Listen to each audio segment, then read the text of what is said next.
They laughed when my stepmother slapped me and tore my only nice dress. They called me dramatic when I wore a borrowed blazer over fresh bruises.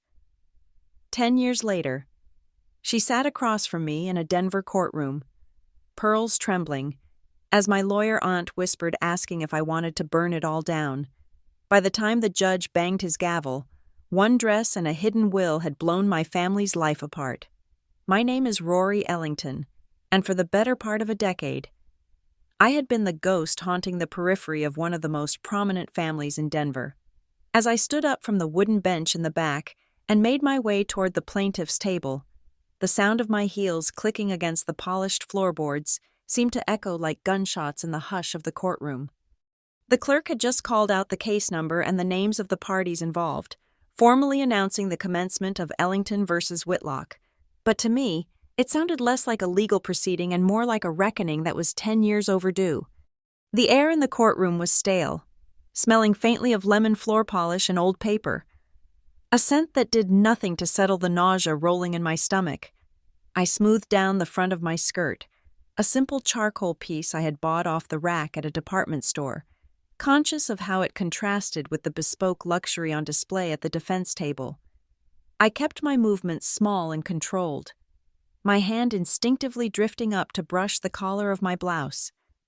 I adjusted the fabric until I was certain it covered the left side of my neck completely. There was a scar there, a thin, pale, jagged line that had faded with time but never truly disappeared.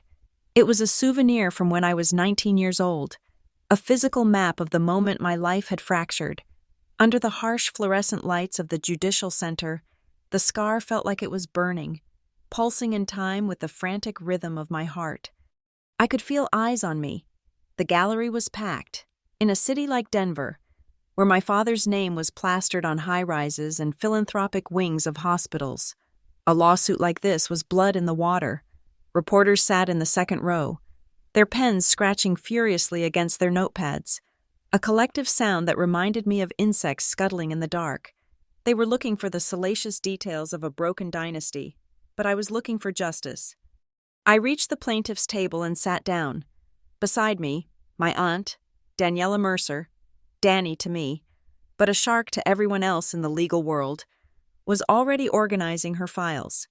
She was a senior litigator at the Aurora Gate Legal Group, and she radiated the kind of calm that only comes from knowing you are the smartest person in the room. She did not look at the cameras. She did not look at the gallery. She placed a heavy leather-bound binder on the table with a deliberate thud, the sound acting as an anchor for my drifting anxiety. "Remember," Danny said, her voice a low, grounding rumble that only I could hear. She did not turn her head, keeping her gaze fixed on the empty judge's bench. "Today is not about you being on trial. Rory, it is them. Keep your chin up. Do not let them see you bleed." I nodded, swallowing hard, and forced myself to look across the aisle. Victoria Whitlock sat at the defense table, her posture so rigid she looked as if she had been carved from marble. She was wearing a navy blue dress that I knew cost more than my car, tailored to accentuate her waist while projecting an image of conservative maternal elegance. She wore a string of pearls around her neck, large, lustrous, and trembling ever so slightly with the rhythm of her breathing. To the press sketch artist working rapidly in the corner, she was the grieving wife and the beleaguered stepmother, the victim of a greedy, estranged daughter. But when she turned her head and locked eyes with me, the mask slipped for a fraction of a second. Her eyes were cold, glittering with that familiar toxic mix of pity and disdain she had weaponized against me since I was 17. It was a look that said, "You do not belong here, and you will never win." Next to her sat my father, Harlan Ellington, the king of Lodo real estate. He looked older than I remembered. The last time I had seen him up close was at a charity gala 2 years ago, from a distance of 50 feet. Now, sitting just 10 yards away, I could see the deep lines etched around his mouth and the way his expensive suit hung slightly loose on his frame. He was staring intently at a water pitcher on the defense table, refusing to look in my direction. He was a man who had built skyscrapers and reshaped the skyline of the Rocky Mountains. Yet he could not summon the courage to make eye contact with his own daughter. To him, this was just a property dispute. It was a business transaction gone wrong, something to be managed and settled. He was trying to convince himself that he was not sitting next to the woman who had tormented his child, and across from the child he had failed to protect. Their lawyer, Marcus Hale, leaned in to whisper something to Victoria. He was a slick, high-profile defense attorney known for burying plaintiffs under mountains of procedural delays and character assassinations. He smirked as he spoke, and Victoria nodded, a small, tight smile playing on her lips. They both glanced at me, a synchronized movement that felt predatory, as if they were sharing a private joke about my inevitable destruction. "All rise," the bailiff announced, his voice cutting through the tension. Judge Corbett entered the room. He was a man with a reputation for being utterly unreadable, a blank slate of judicial authority. He took his seat, arranged his robes, and peered over his glasses at the assembly. I felt a sudden, irrational urge to bolt for the heavy wooden doors at the back of the room. I felt exposed. Everything I had buried, the humiliation, the fear, the desperate poverty of my early 20s while they lived in opulence, was about to be dragged out and dissected for public consumption. The court clerk stood to read the docket and the summary of charges. As the words filled the room, the reality of what we were doing crashed into me. Civil action number 4922, claims of civil assault, common law fraud, undue influence regarding testamentary documents, and forgery. The words hung in the air, heavy and ugly: assault, fraud, forgery. My mind flashed back to the night before. I was sitting in Danny's office at Aurora Gate. The city lights of Denver spread out below us like a grid of gold and amber. I had been shaking then, too. We had gone over the evidence one last time. The forensic analysis of the handwriting, the timeline of the bank transfers, the medical records from the emergency room 10 years ago. Danny had poured me a glass of water, sat on the edge of her mahogany desk, and looked at me with a seriousness that chilled my blood. "We have the leverage to settle this tonight. Rory," she had said. "Marcus Hale called. They are scared. They are offering $2 million to make this go away. You sign a non-disclosure agreement. You take the money, and you never speak of the dress or the will again. No press, no testimony, no reliving the worst day of your life." I had stared at the water glass, watching the condensation slide down the side. "Or?" I had asked. "Or," Danny had whispered, leaning in. "We go into that courtroom tomorrow, and we burn it all down. We show the world exactly who Victoria Whitlock is. We expose the forgery. We expose the abuse. It will be brutal. They will drag your name through the mud. They will call you a liar and a gold digger, but you will get the truth on the record." Ready to sue her quietly, or burn it all down? The memory of Danny's question faded as the Judge Corbett cleared his throat, bringing me back to the present. I looked at Victoria's pearls again. I remembered where I had seen pearls like that before. Suddenly, I was not in the courtroom anymore. I was 19 years old, standing in the foyer of the Ellington estate. It was the night of the scholarship gala. I was wearing the blue dress my grandmother had sent me, a beautiful, vintage silk gown that made me feel, for the first time since my mother died, like I was worth something. I could feel the ghost of that fabric against my skin. I could smell the expensive perfume Victoria wore that night, Chanel and something metallic. I remembered her walking down the grand staircase, her eyes zeroing in on me. She had not yelled. Victoria never yelled where the servants could hear. She had smiled, a razor-thin expression, and walked right up to me. "You look like a whore," she had whispered, her voice sweet as syrup. "That color does not suit you. It makes you look cheap. Take it off." When I refused, when I tried to walk past her to find my father, the violence had erupted with shocking speed. It wasn't a spanking or a scolding, it was a brawl. She had grabbed the neckline of the dress and yanked with a strength I didn't know she possessed. The sound of the silk ripping was louder than a scream. I remembered stumbling back, the shock freezing my limbs. Then came the slap. a backhand that cracked across my cheekbones so hard my vision went white. I had fallen against the antique hallway table, and the corner of it had caught my neck, slicing the skin. I remembered lying on the parquet floor, blood dripping from my lip and neck onto the ruined blue silk. Victoria stood over me, breathing hard, holding the torn scrap of fabric in her hand like a trophy. She wasn't sorry. She was laughing, a low, breathy laugh of absolute triumph. "No one in Denver needs to see you in that cheap rag," she had hissed. And then, the door to the study had opened. My father had stepped out. He saw me on the floor. He saw the blood. He saw his wife holding the pieces of my dress. I looked up at him, begging him with my eyes to do something, to be the father I needed. He had looked at his watch. "Get up, Rory," he had said, his voice devoid of warmth. "Don't make a scene. It is just a dress. You are upsetting Victoria." Just a dress.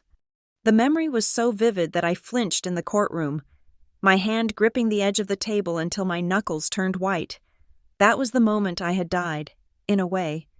The Rory who believed her father loved her, the Rory who thought she had a home, had died on that floorboards alongside the blue silk. The woman sitting in the courtroom today was what had risen from the ashes. "Ms. Mercer," Judge Corbett said, looking toward our table. "Is the plaintiff ready for opening statements?" Danny stood up. The movement was fluid and powerful. She buttoned her blazer, a single sharp movement that signaled the beginning of the war. She did not look at me this time. She looked at the jury box, where 12 ordinary citizens were watching us with curiosity. She walked to the center of the room, the heels of her shoes commanding silence. She stopped in front of the jury, waiting just long enough for the anticipation to stretch tight like a rubber band. She made eye contact with a woman in the front row, then a man in the back. "Ladies and gentlemen of the jury," Danny began, her voice filling the room without the need for a microphone. It was a voice that commanded attention, rich with conviction and steel. She gestured toward the defense table, where Victoria was clutching her designer purse a little too tightly. "We are here today to talk about a will," Danny said. "We are here to talk about millions of dollars in assets, about signatures on legal documents, and about the technicalities of estate law."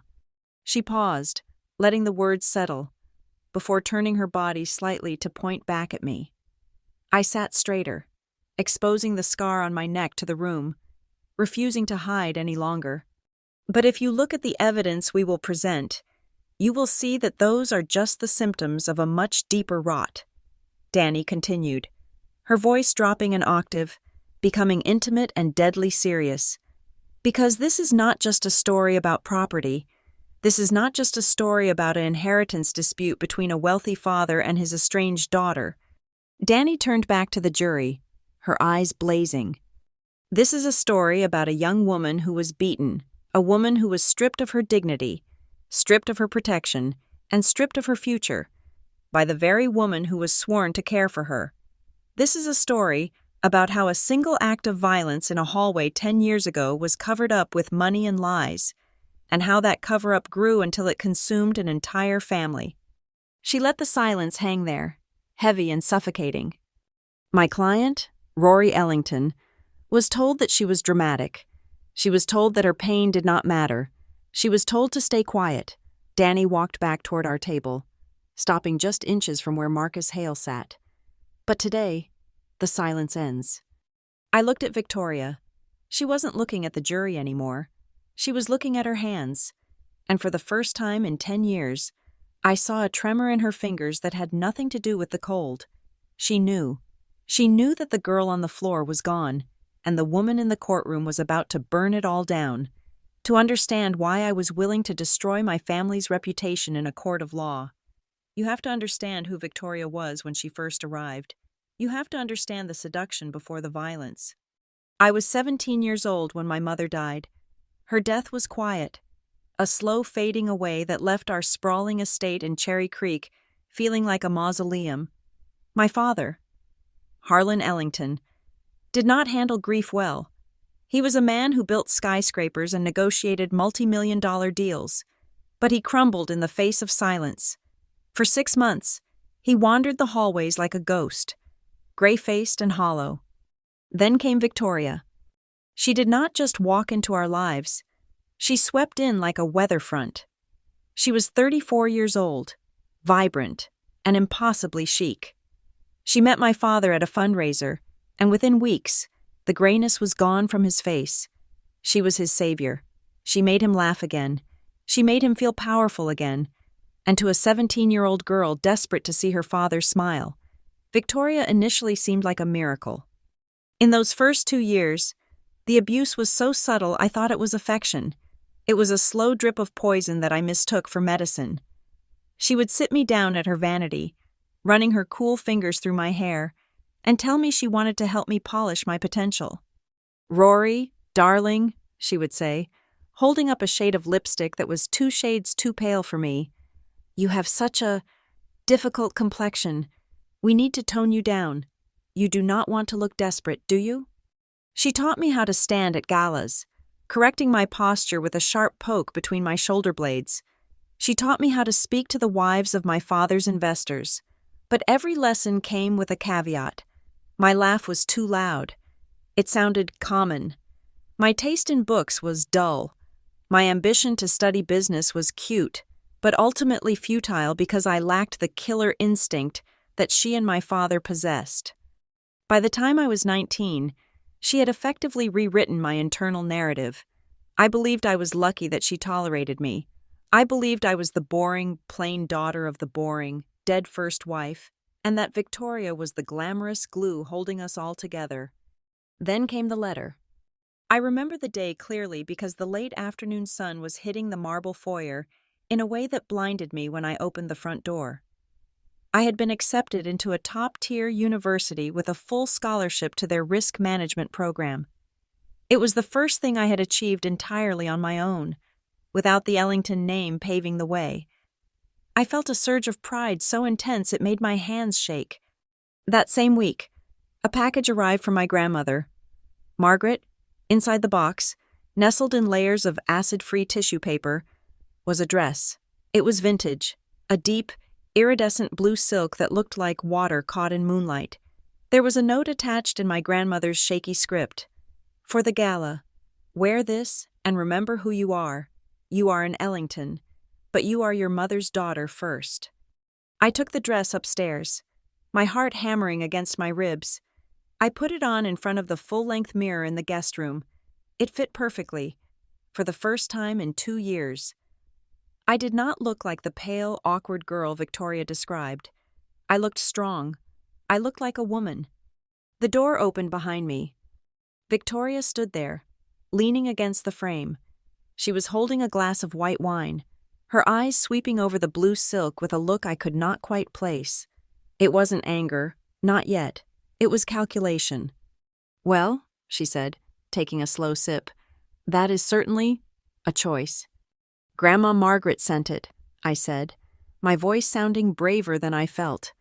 "For the scholarship gala tonight." Victoria walked into the room, circling me like a shark inspecting bait. She reached out and touched the fabric at my shoulder, her nails digging in just slightly. "It is very old-fashioned. Rory, it looks a bit costumey, don't you think? I have a lovely beige sheath dress in my closet that would be much more appropriate for you. It is very forgiving." "I want to wear this," I said. The air in the room shifted. The temperature seemed to drop 10 degrees. Victoria stopped circling and stood in front of me. Her face was still smooth, but her eyes had gone hard. "You are being difficult," she said, her voice low. "I am trying to save you from embarrassing yourself. You look cheap, Rory. You look like you are trying too hard to be noticed. It is unbecoming." "I am the one getting the award tonight," I shot back. It was the first time I had ever raised my voice to her. "I am supposed to be noticed." She laughed, a short, sharp sound that felt like a slap. "Do not be delusional. You are getting an award because your last name is Ellington. You think you earned that scholarship? You are a mediocre student with a rich father. You are just like your mother was, dull, plain, and completely dependent on men to give you value. The insult to my mother snapped something inside me. I was 19, a legal adult, not a child to be scolded. I stepped away from her. "Get out," I said. "Get out of my room." Victoria's expression shattered. The mask of the composed socialite fell away, revealing something feral underneath. She set her wineglass down on the dresser with a force that threatened to crack the stem. "You ungrateful little bitch," she hissed. She closed the distance between us in a second. I expected a lecture. I expected her to storm out and tell my father. I did not expect the violence. She slapped me. It wasn't a theatrical slap. It was a heavy open palm strike that connected with the side of my face with a sickening crack. The force of it threw me off balance. My head snapped to the side, and I tasted copper in my mouth. My ear rang with a high-pitched whine. I stumbled back, clutching my cheek, shock freezing my lungs. "Victoria, what the—" She didn't let me finish. She grabbed a handful of my hair, the hair she used to brush so gently, and yanked my head back. I cried out, stumbling backward as she shoved me. I crashed into the heavy wooden armoire behind me. The corner of the door caught the back of my neck, and pain exploded down my spine. I slid down to the floor, stunned, gasping for air. This was not a spanking. This was an assault. I was a grown woman, cowering on the floor while my stepmother stood over me, her chest heaving. "You think you can talk to me like that in my house?" she screamed. "You are nothing. You are a guest here until I say otherwise." She looked down at me, and then her eyes locked on the dress. The blue silk was pooled around me on the floorboards. A look of pure malice crossed her face. "You want to wear that rag?" she asked. She turned to the sewing table in the corner of the room, where the housekeeper had left a pair of heavy fabric shears. My stomach dropped. "No," I whispered, trying to scramble up. "Victoria, don't." She grabbed the scissors. She didn't just cut the dress. She attacked it. She lunged at me, grabbing the hem of the skirt. I tried to kick her away, but she was stronger than she looked, fueled by a rage that had clearly been simmering for years. She ripped the silk upward, the sound of the tearing fabric screaming in the quiet room. "No!" I screamed, batting at her hands. She shoved me back down, the scissors flashing dangerously close to my skin. She slashed the bodice, cutting through the delicate embroidery my grandmother had loved. She hacked at the sleeves. Within 10 seconds, the dress was destroyed. It hung off my body in tatters, ruined strips of blue silk drifting to the floor like dead petals. She stood back, dropping the scissors onto the carpet. She was breathing hard, her hair slightly mussed, a flush of exhilaration on her cheeks. "There," she said, smoothing her own skirt. "Problem solved. No one in Denver needs to see you in that cheap rubbish. Now go put on the beige dress." I sat there for a moment, trembling so hard my teeth chattered. I touched my lip. My fingers came away red. I touched my neck where the armoire had hit me. It was tender and sticky with blood. I did not put on the beige dress.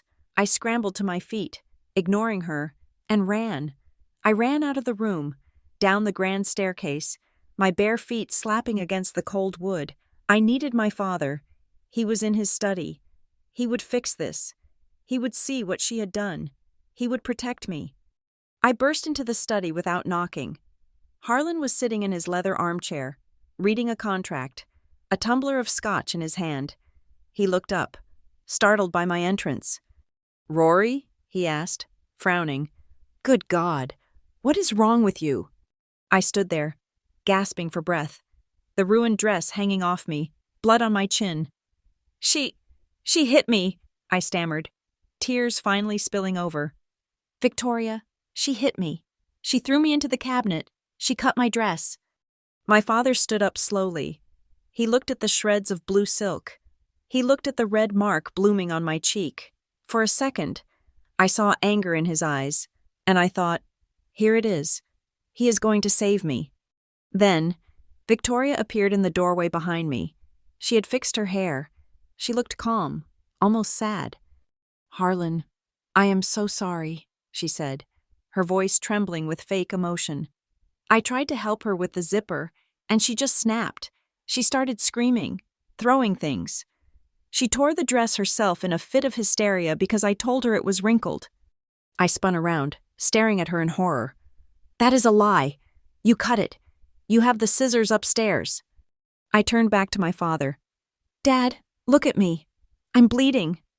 Harlan looked at Victoria, who was dabbing a non-existent tear from her eye. Then he looked at me. He looked at the mess I was. The blood. The tears. The hysteria. He hated messes. He hated anything that disrupted his peace. He sighed. It was a sound of pure exhaustion. Rory, he said, his voice flat, lowering his gaze to his scotch. Don't make a scene. You are upsetting Victoria. The world stopped. What? I whispered. It is just a dress, he said, waving his hand dismissively. We can buy you another one. Stop overreacting. Go upstairs. Clean yourself up. And apologize to your mother. We have to leave in 30 minutes. She is not my mother, I said, my voice breaking. And she assaulted me. Enough, Harlan barked, slamming his glass down on the table. I will not have this drama in my house. You will pull yourself together, or you will not go to the gala at all. Do you hear me? I looked at him, really looked at him, and I realized that the father I loved had died with my mother. The man standing in front of me was a stranger who would trade his daughter's safety for a quiet evening. I turned around and walked out of the study. I walked past Victoria, who gave me a small, triumphant smile as I passed. I did not clean up and put on the beige dress. I went to my room, took off the ruins of the blue silk, and packed them into a shoebox. I went to the bathroom and cleaned the blood off my face. Though the cut on my lip was still swelling, I put concealer over the bruise on my cheek, but nothing could hide the darkness in my eyes. I didn't have another formal dress, so I went to the back of my closet and pulled out an old black blazer I had bought at a thrift store for an interview. It was oversized and boxy. I put it on over a simple black tank top and slacks. It was completely inappropriate for a black tie gala. I walked out of the house, got into my beat-up sedan, and drove myself to the venue. When I walked into the ballroom, heads turned. In a sea of glittering gowns and tuxedos, I looked like a bruise. I walked up to the stage to accept my scholarship award. My face was throbbing. My neck was stiff. From the podium, I looked out into the darkness of the audience. I saw them at table number 1.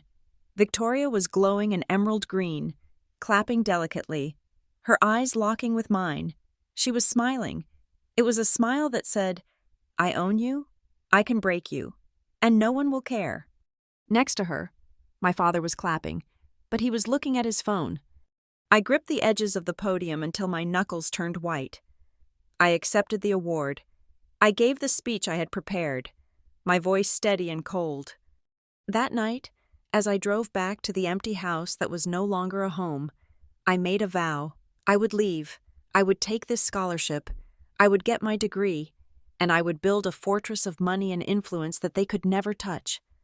I would never let Victoria Whitlock put her hands on me again. But as I drove through the dark streets of Denver, wiping a fresh trickle of blood from my lip, I didn't realize that the war hadn't ended with the dress. It had just begun. And 10 years later, that shredded blue silk would be the rope I used to hang them. I left the Ellington estate that night with nothing but a duffel bag and a checking account that contained less than $500. I moved into a cramped dorm room that smelled of lemon cleaner and desperation, and for the first time in my life, I breathed air that felt entirely my own. The transition from heiress to invisible student was jarring. I picked up shifts at a coffee shop near campus, trading the smell of expensive perfume for the scent of burnt espresso and milk. My hands, once manicured, became dry and calloused. My father called 3 times in the first month. I let every single call go to voicemail. When I finally listened to them, his voice was thick with that familiar, passive-aggressive disappointment. He asked why I was being so dramatic, why I was punishing Victoria for a simple misunderstanding, and when I planned to come home and stop acting like a child, he never mentioned the blood. He never mentioned the scissors. I did not go home. Instead, I threw myself into my studies with a fervor that bordered on obsession. I landed an internship at Skyline Risk Metrics, a boutique firm in downtown Denver known for its ruthless efficiency. I wasn't fetching coffee. I was drowning in data. I discovered I had a knack for it. I could look at a stack of property deeds or a complex merger agreement and see the cracks in the foundation. I could spot where the liabilities were buried, where the numbers didn't quite add up, and where the silence in a contract spoke louder than the ink. My boss, a sharp-eyed woman named Elena, told me once that I audited files like I was looking for a weapon. She was not wrong. I was training myself. Every lease agreement I dissected, every fraudulent insurance claim I flagged. I was sharpening a blade I didn't know I would eventually use against my own blood. Over the next few years, I watched my family from a distance, like a spectator at a slow-motion car crash. Victoria was not just living in my house. She was erasing my mother from it. She launched a massive PR campaign to reinvent herself. The local magazines loved her. They called her the new soul of the Ellington estate. I would stand in the grocery store checkout line, staring at her glossy face on the cover of Denver Life, reading headlines about her charity galas and her tireless dedication to the arts. The article never mentioned that the money she was donating came from the trust my mother had set up. It never mentioned the daughter she had chased out of the house, to the world. The Ellingtons were a golden unit, and I was just a footnote, the wayward child who couldn't handle the pressure of high society. I kept my distance, only attending the mandatory holidays, Thanksgiving and Christmas, to keep up appearances for my father's sake. Those dinners were exercises in psychological warfare. Victoria would greet me with a stiff hug, her body rigid, and whisper comments about my tired eyes or my cheap shoes while pouring me vintage wine. My father would sit at the head of the table, carving the turkey, willfully blind to the tension radiating off us. He would talk about his developments, about the new high-rise in Lodo, about how happy he was that we were all together. But at work, I started to notice things.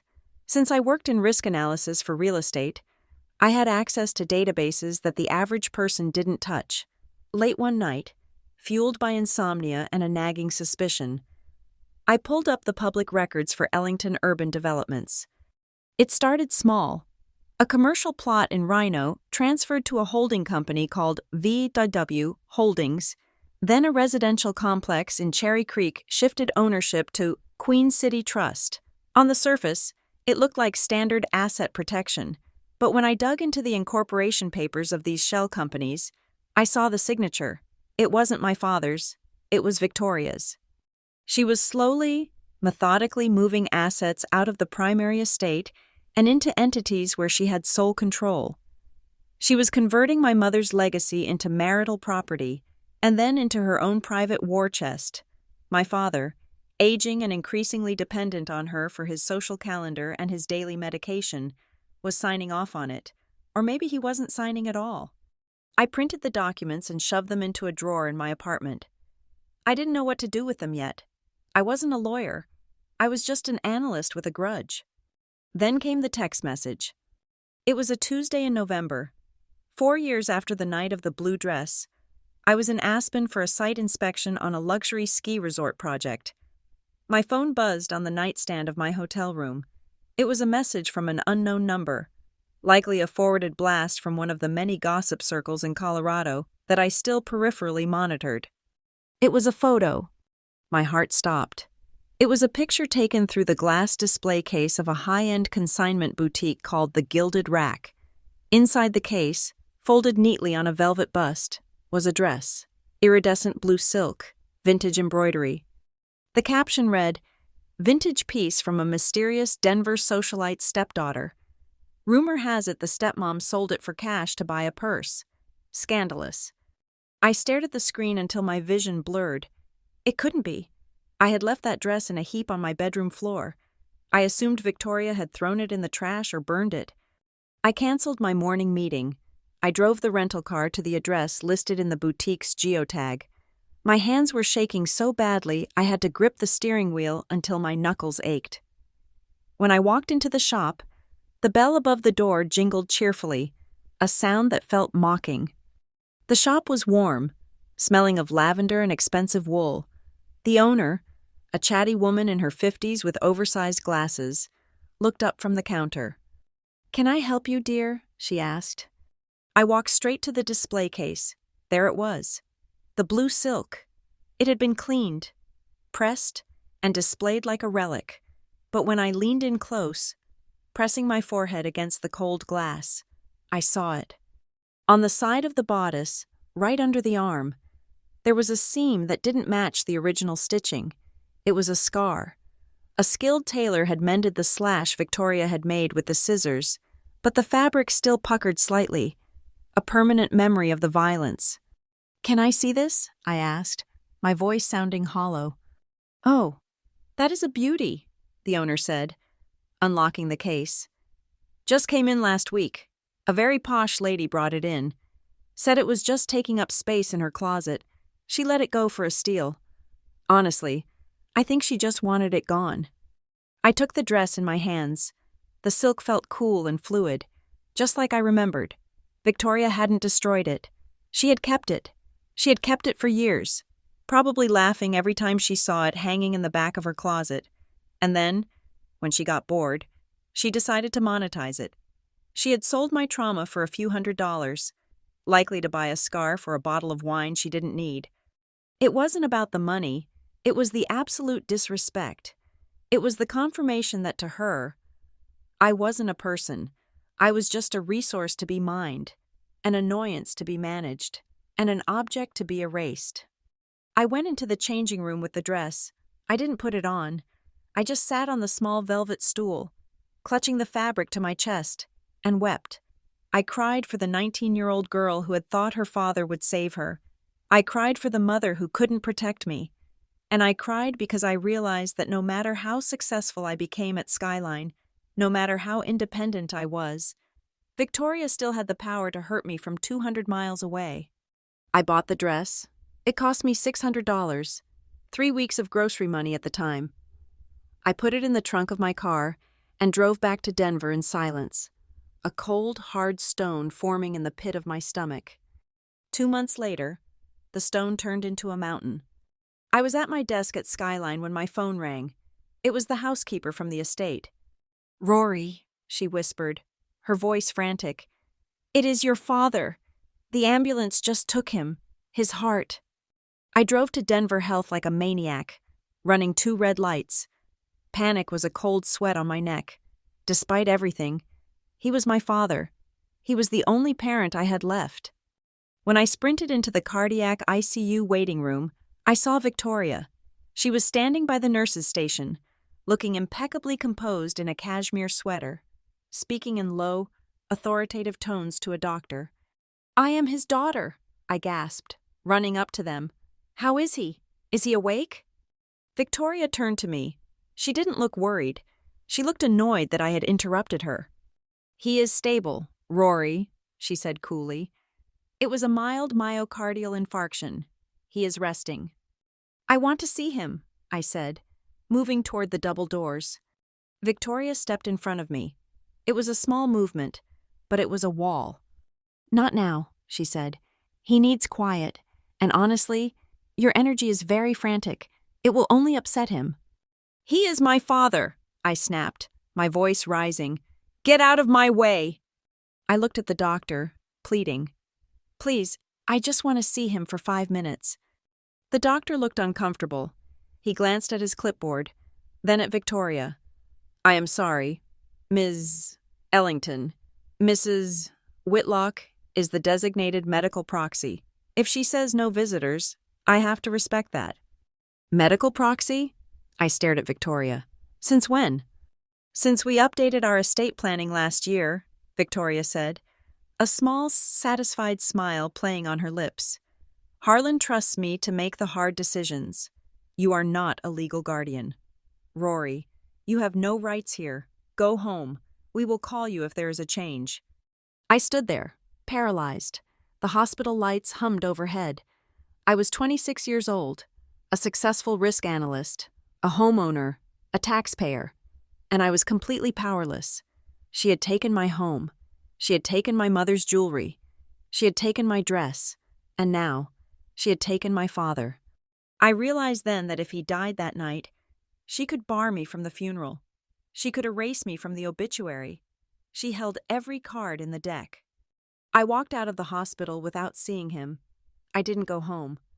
I drove to a dive bar on Colfax Avenue, the kind of place where the floor sticks to your shoes and the bartender doesn't ask questions. I called the only person in the world who hated Victoria as much as I did. Daniela Mercer walked into the bar 20 minutes later. My Aunt Danny. She was wearing a sharp trench coat over her suit. Her silver-streaked hair pulled back in a severe bun. Danny was the black sheep of the Ellington family, my mother's younger sister, a litigator who had been ostracized by Harlan because she was too aggressive and unladylike. She slid into the booth opposite me and signaled the bartender for 2 whiskeys. Neat. She didn't say a word until the drinks arrived. She looked at my red eyes, my trembling hands, and the exhaustion radiating off me. "Drink," she ordered. I downed half the whiskey in one burn. Then, I told her everything. I told her about the shell companies I had found. I told her about the dress in Aspen and the scar on the silk. I told her about Victoria blocking me at the ICU. I told her how small I felt, how I was tired of running, tired of being the victim in my own life story. Danny listened. She didn't interrupt. She sat there, nursing her drink, her dark eyes tracking every emotion on my face. She was a woman who made her living destroying liars in courtrooms, and I could see the gears turning in her head. When I finished, silence stretched between us. The jukebox was playing a low, mournful country song. Danny reached into her bag and pulled out a pack of cigarettes. She didn't light one. She had quit 10 years ago. But she tapped the pack against the table, a rhythmic, thinking sound. "You know," Danny said, her voice low and raspy, "Harlan is weak. He always has been. But Victoria? She is sloppy. Arrogant people always are. They think no one is watching. She has won." "Danny," I said, putting my head in my hands. "She has the power of attorney. She has the money. She has the public image. I can't fight her." "You are thinking like a daughter," Danny said sharply. "Stop thinking like a daughter. Start thinking like a risk analyst. You found the shell companies. That means there is a paper trail. If there is a paper trail, there is intent. If there is intent, there is fraud." She leaned across the table, her face illuminated by the flickering neon sign in the window. "I have been waiting for you to get angry. Rory," she said, "sadness is useless. Grief is passive. But anger? Anger is a fuel source." She took a sip of her whiskey, her eyes locking onto mine with a terrifying intensity. "We can file a suit," she said. "We can challenge the asset transfers. We can contest the undue influence over your father. We can drag up the night of the dress as evidence of a pattern of abuse." "It will be a circus," I whispered. "They will destroy me in the press." Danny smiled. It wasn't a nice smile. It was the smile of a wolf who had just spotted a wounded deer. "Oh, they will try," she said. "But here's the question, Rory." She leaned in closer, her voice dropping to a whisper that cut through the noise of the bar. "Do you want to sue her quietly? We can send a demand letter, threaten exposure, and maybe get you a settlement. You walk away with some cash and your dignity intact." She paused, waiting for me to breathe. "Or," she continued, "do we burn it all down? Do we drag every skeleton out of her closet and parade it down 16th Street Mall? Do we make sure that by the time we are done, the name Victoria Whitlock is synonymous with fraud?" I thought about the blue dress with the scar. I thought about the boutique owner saying she sold it for a steal. I thought about my father's vacant eyes. I looked at Danny. I picked up my glass and finished the whiskey. "I don't want her money," I said. "I want her reputation." Danny nodded, satisfied. She tapped the cigarette pack one last time. "Good answer." The brown paper package was sitting outside my door in the hallway of my apartment complex in Lohi when I got home. It was just a standard padded mailer, nondescript and battered, with no return address. My name was scrawled on the front in thick black marker. I almost kicked it aside. assuming it was a late delivery from an online order I had forgotten about in the chaos of my father's hospitalization. I carried it inside, tossing my keys into the bowl by the door. My apartment was quiet, a stark contrast to the noise in my head since my meeting with Danny. The conversation about burning it all down was still ringing in my ears, a dangerous promise that felt both terrifying and necessary. I grabbed a kitchen knife and sliced open the tape. Inside, there was no bubble wrap, no invoice, just a thick, cream-colored envelope. I pulled it out, and the air left my lungs. The handwriting on the front was unmistakable. It was looped, elegant, and slightly shaky at the ends of the letters. It read, "For Rory only, M. Ellington." My grandmother, Margaret Ellington. I dropped the knife. It clattered against the granite countertop, a harsh sound that made me jump. Margaret had been dead for 4 years. I had held her hand when she took her last breath in the hospice wing of Denver Health.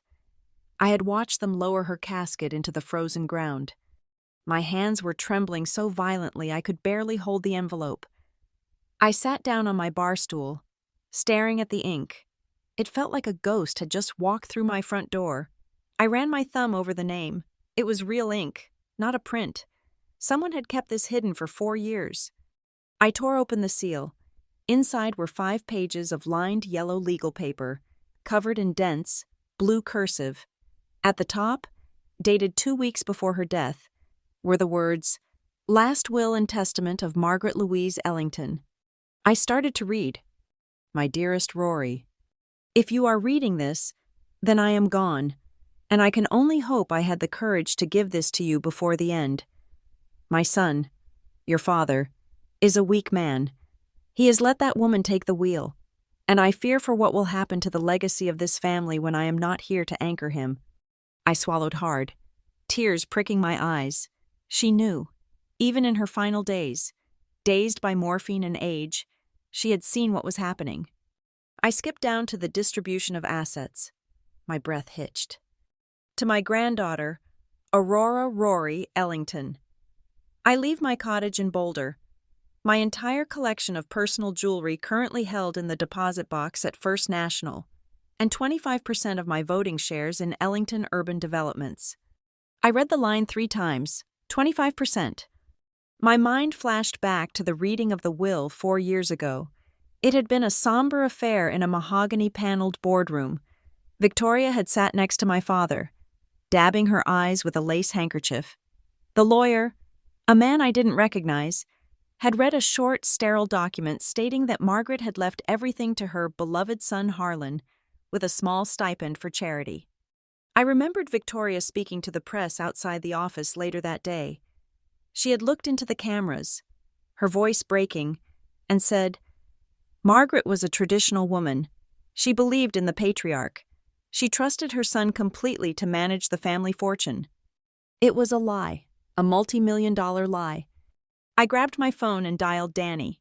She picked up on the second ring. "I need you to come over," I said, my voice shaking. "Now, bring your scanner." 30 minutes later, Danny was standing in my kitchen, staring at the yellow pages spread out on my island. Her face was pale. She didn't touch the paper, treating it like a crime scene handling. "This is holographic," Danny murmured, using the legal term for a handwritten will. In Colorado, a handwritten will is valid if it is signed, and the material provisions are in the testator's handwriting. This changes everything. Rory, 25%? That is a controlling interest when combined with what your father owns personally. It means Victoria cannot sell the company or liquidate assets without your vote. "But there was another will," I said, pacing the small space of my living room. "The one they probated, the one the judge signed off on." "We need to see it," Danny said, her eyes narrowing. "Log into the court docket, pull the probate file." I opened my laptop and navigated to the Colorado Embrace system. I paid the access fee and downloaded the PDF of the official will of Margaret Ellington, filed 4 years ago. Danny set up her portable scanner and scanned the handwritten will I had just received. She pulled both documents up on her screen, side by side. "Look at the signature," Danny said. I leaned in. On the left was the official typed document, signed Margaret L. Ellington in shaky black ink. On the right was the handwritten letter, signed the same way. At first glance, they looked consistent. It was an old woman's hand, but I wasn't looking at it as a granddaughter anymore. I was looking at it as a risk analyst who spent 40 hours a week detecting fraud in real estate contracts. "Zoom in," I said. 500%. Danny pinched the trackpad. The signatures expanded until the pixels blurred. I pointed at the loop of the G in Ellington. "Look at the tremor. It breaks to the left at a 30-degree angle." I switched tabs to a database I used for work, a public records cache of property deeds. I searched for a deed my grandmother had signed 5 years prior, selling a small plot of land in Greeley. I downloaded the deed and overlaid the signature onto the official will. My blood ran cold. "It is a match," I whispered. "Of course it is a match," Danny said, confused. "It is her signature." "No, Danny," I said, looking at her. "You do not understand. It is a perfect match. Human beings are not printers. No matter how many times you sign your name, there are microscopic variations. The angle of the pen, the pressure, the speed. It is physically impossible to sign your name exactly the same way twice." I adjusted the transparency on the overlay. The signature from the 5-year-old deed lined up perfectly with the signature on the official will filed 4 years ago. Every tremble, every dot, every cross of the T was pixel perfect. "It is a forgery," I said, the realization settling in like a stone. They lifted her signature from an old document. They scanned it, cleaned it up in Photoshop, and printed it onto the fake will. It is a static signature fraud. Danny stared at the screen, her mouth a hard line. "That is a felony. That is not just civil fraud. That is criminal forgery. Who was the lawyer on the probate?" I scrolled to the bottom of the official document. "Prepared by Caleb Dorsey, Prairie Line Council." "Caleb Dorsey," Danny repeated. "I know that name. He ran a small solo practice out in Aurora, mostly strip mall leases and divorces. Why would Margaret Ellington, a woman worth $50 million, use a strip mall lawyer instead of the family firm?" "Because the family firm wouldn't forge a will," I said. Danny began typing furiously. "Let us see where Caleb is now." The results were telling. Caleb Dorsey had dissolved Prairie Line Council 2 weeks after the probate for my grandmother's estate was closed. He had surrendered his law license voluntarily, retirement, and vanished from the professional registry. No disciplinary actions, no public scandals, just a quiet exit. "He was paid off," Danny said. "Or he was threatened." "Where is he?" I asked. Danny pulled up a property tax database. "He bought a small bungalow in Golden, right up against the foothills, about a month after he retired. Paid cash." "Let us go," I said, grabbing my coat. The drive to Golden took 45 minutes.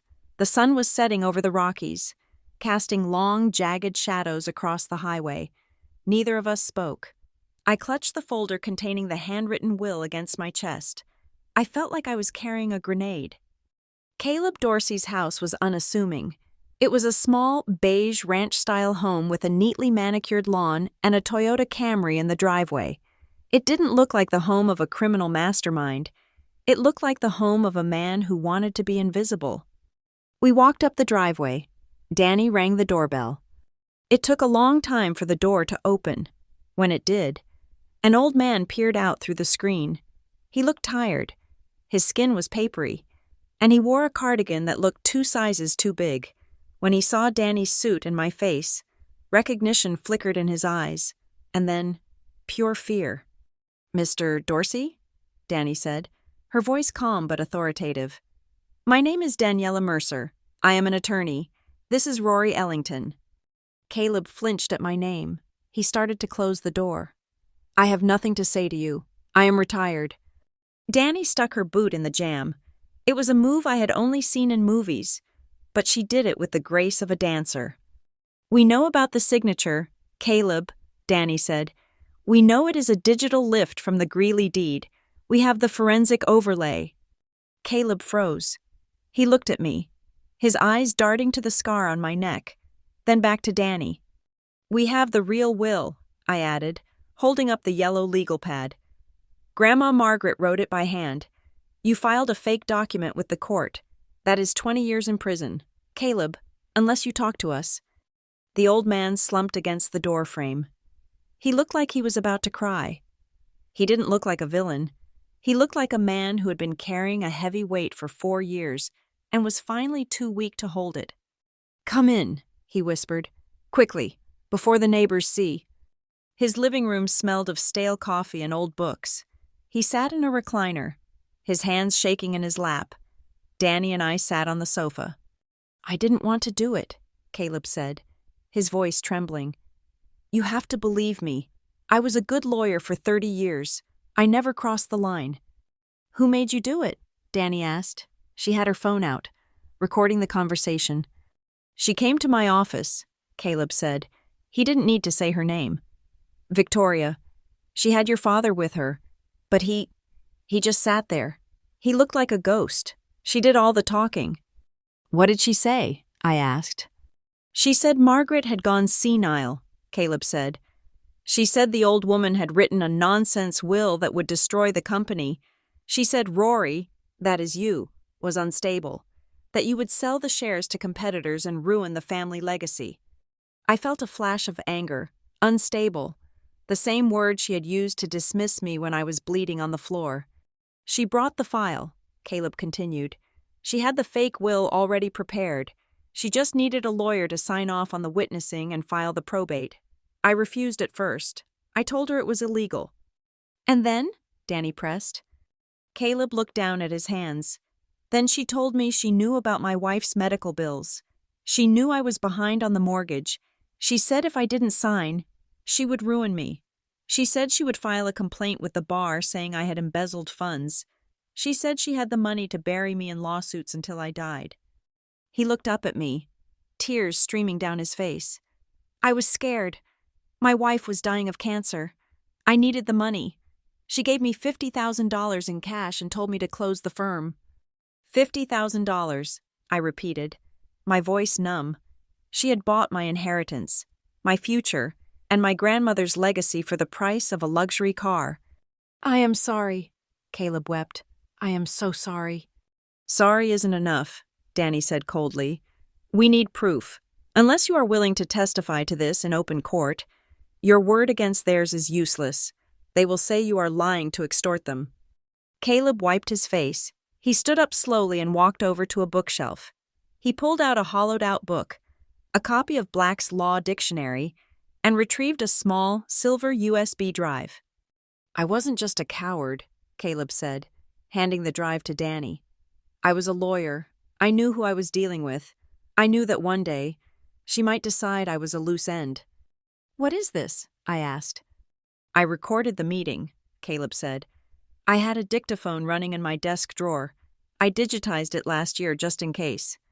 Danny plugged the USB drive into her laptop right there on the coffee table. She clicked on a file dated 4 years ago. Static filled the room. Then, the sound of a chair scraping. And then, her voice. It was younger, sharper, but unmistakably Victoria. "Cut the moral outrage. Mr. Dorsey, it is tedious. The old woman is dead. The girl is a liability. We just need her out of the picture. She gets nothing. Harlan needs full control to leverage the assets for the Low-Do project." There was a pause on the tape. Then my father's voice, sounding weak and mumbled. "Victoria, are you sure this is this safe?" "Shut up! Harlan!" Victoria snapped on the recording. The venom in her voice made me flinch. "I am saving your empire." Then she spoke again, clearly addressing Caleb.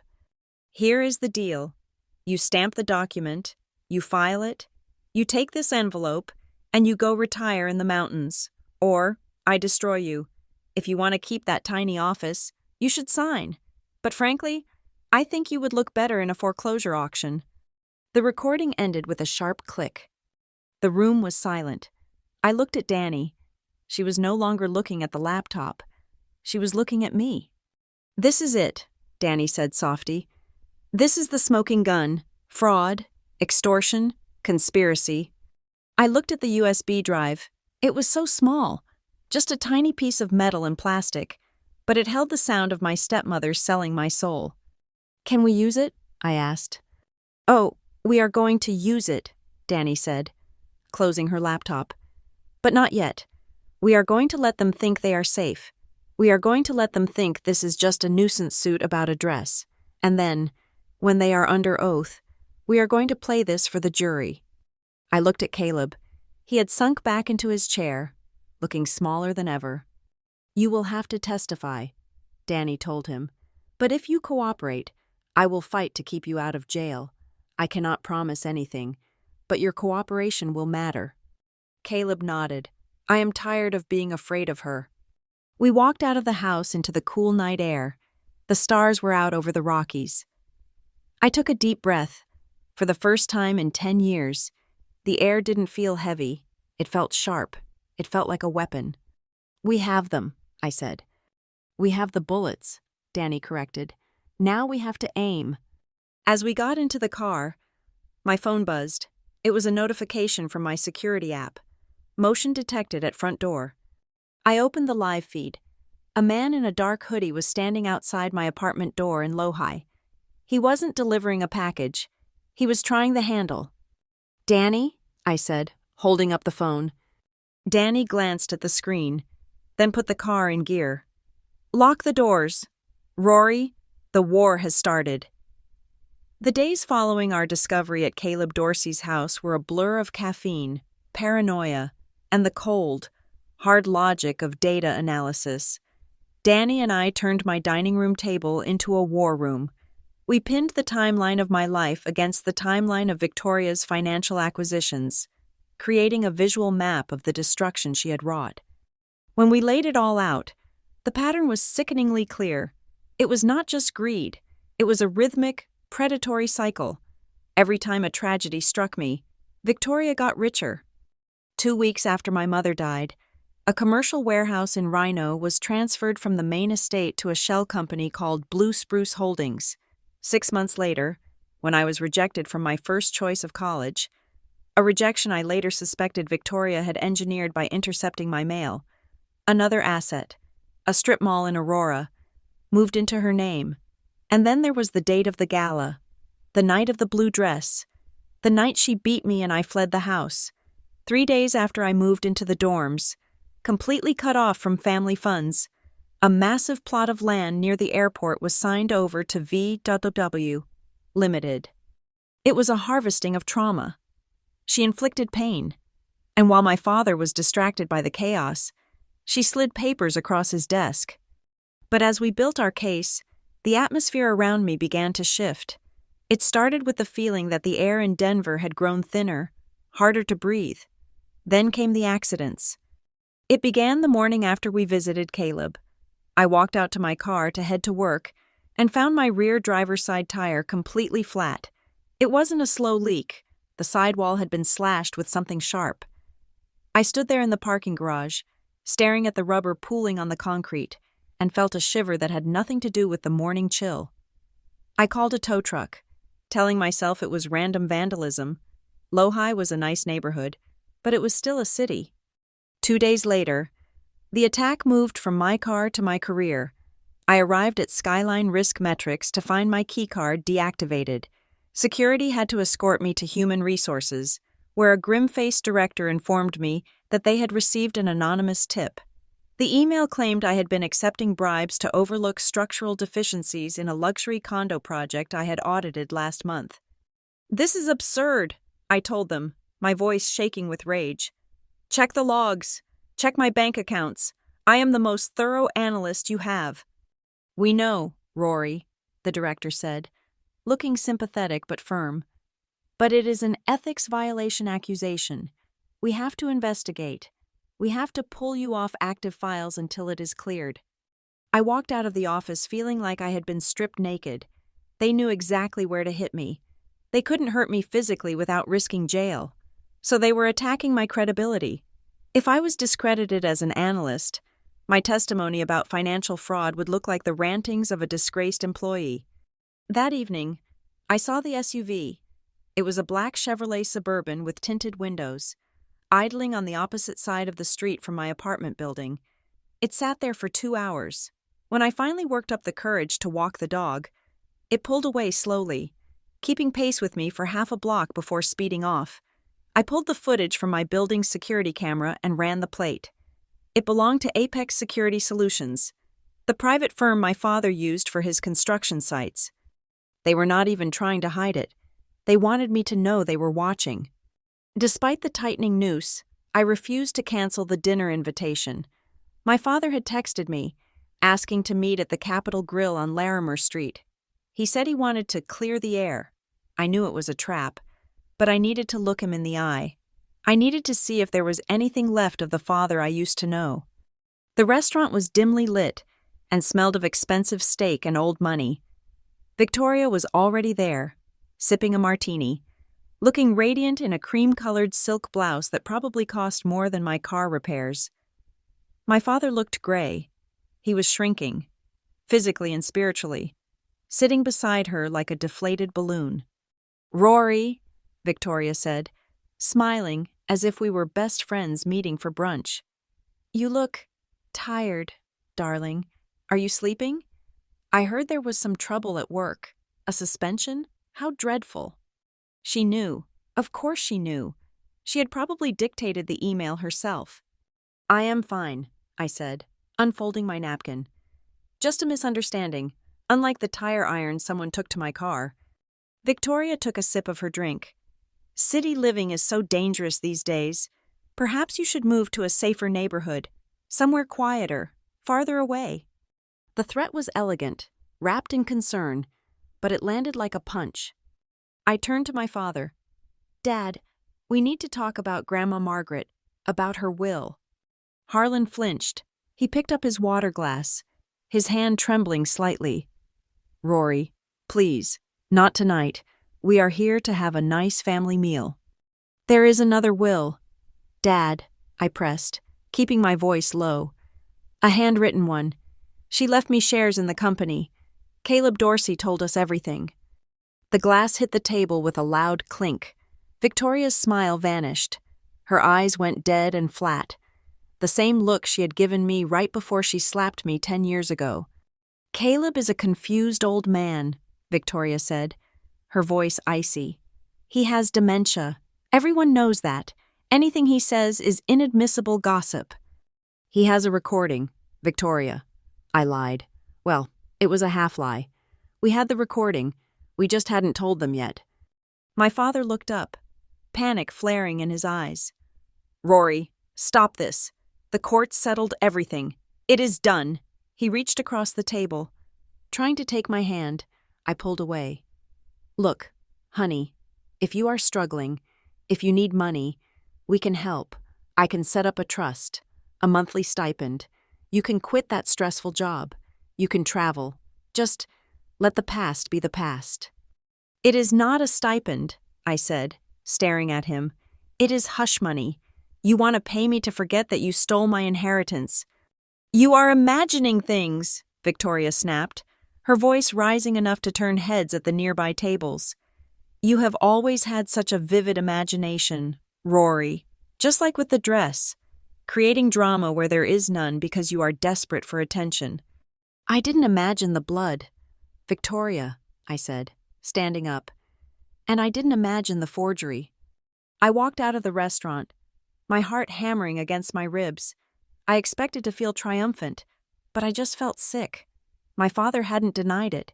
He had just tried to buy me off. He was not a victim. He was a co-conspirator. That night, the phone rang at 2 a.m. I fumbled for it in the dark, my heart jumping into my throat, thinking it was another threat, but the voice on the other end was breathless, whispering, "Rory, it is Elliot." Elliot Whitlock, Victoria's son, my stepbrother. We had never been close. He was 3 years older than me, a quiet, nervous man who had spent his life living in his mother's shadow, enjoying the spoils of the Ellington fortune while trying to remain invisible. "Elliot?" I sat up, switching on the lamp. "What is wrong? Are you okay?" "I cannot talk long," he whispered, I could hear wind in the background, like he was standing on a balcony. I heard about the dinner. I heard what you said about the will. Is it true, Elliot? I asked. Do you know about it? There was a long silence. I saw them, he said, his voice cracking. 4 years ago, the night after Margaret died, I went into the study to get a charger. Mom and Harlan were by the fireplace. They were feeding papers into the flames. It wasn't just trash, Rory. It was yellow legal paper, dense handwriting. I saw Mom. She was smiling. She told Harlan, "This is the last of her interference." My grip on the phone tightened. Did you see the signature? Did you see my name? I saw Rory, he said. I saw your name on the page before it curled up and turned to ash. I didn't know what it was then. I thought maybe it was just a letter. But when you started asking questions, Rory, I am scared. You have to tell the truth, Elliot, I said. You have to help me. I can't, he hissed. She controls everything. My apartment, my car, my credit cards. My name is on things. Rory, shell companies. She made me sign papers I didn't understand. If she goes down, she will take me with her. I will be an accomplice. I wanted you to know you aren't crazy, but I can't help you. The line went dead. I sat there in the dark, staring at the phone. Elliot was a coward, yes, but he was also a witness. He had seen the destruction of evidence. The handwritten will I had received in the mail must have been a copy, or perhaps a draft she had missed. But the original? The one that would have held up instantly in court? They had burned it. The next morning, I found the shoebox. It was sitting on my welcome mat, wrapped in elegant silver paper. No postage. It had been hand-delivered. I brought it inside, my hands trembling. I cut the ribbon and lifted the lid. Inside, nestled in layers of white tissue paper, was the blue dress. But it wasn't the dress I had bought back from the boutique in Aspen. It was different. I pulled it out. It was my dress, the one Victoria had slashed, but it had been professionally cleaned. The bloodstains were gone. The rip in the bodice had been mended with exquisite, almost invisible stitching. It looked perfect.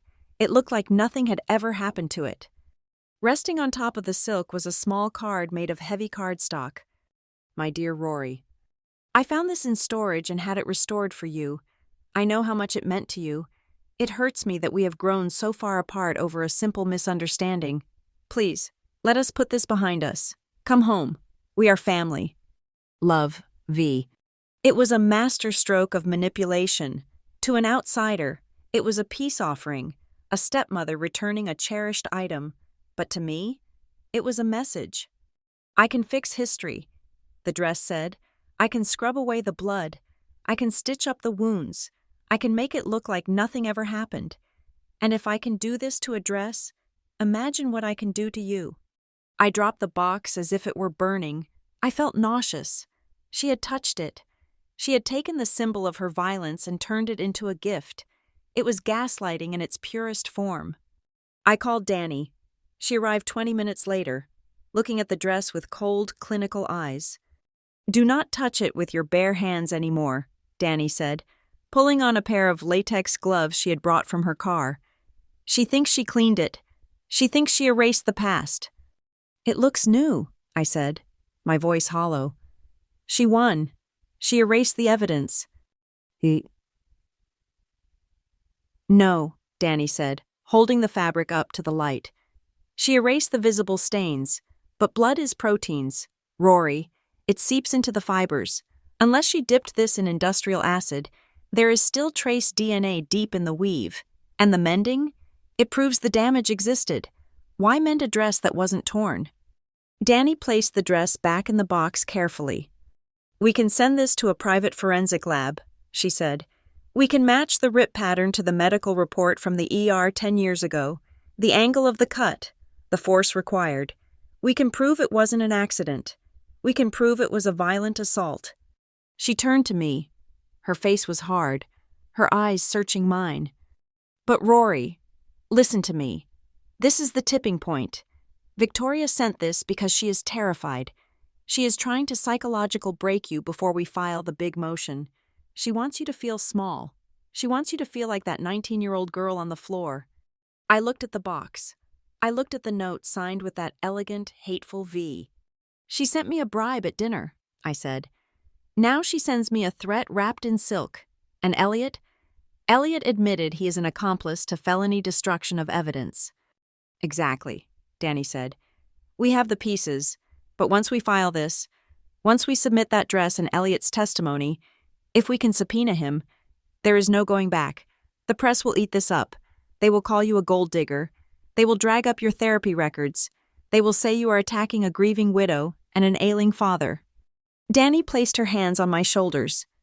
We can still settle, Rory, with what we have now. The recording, the signature analysis. We could probably force them to give you $5 million, maybe 10. You sign an NDA. You take the money, and you move to Paris. You live a beautiful, quiet life. She paused, letting the words hang in the air. Or, she said, we fight, we go to court, we endure the mud, we let them scream and lie and threaten. We risk losing everything if the judge decides against us, but we put it all on the record. We force them to answer for what they did. I looked at the dress one last time. I thought about the girl I was. I thought about the women who read magazines praising Victoria Whitlock as a saint. I thought about my mother, whose legacy had been fed into a fireplace. If I took the money, I was just another transaction in Victoria's ledger.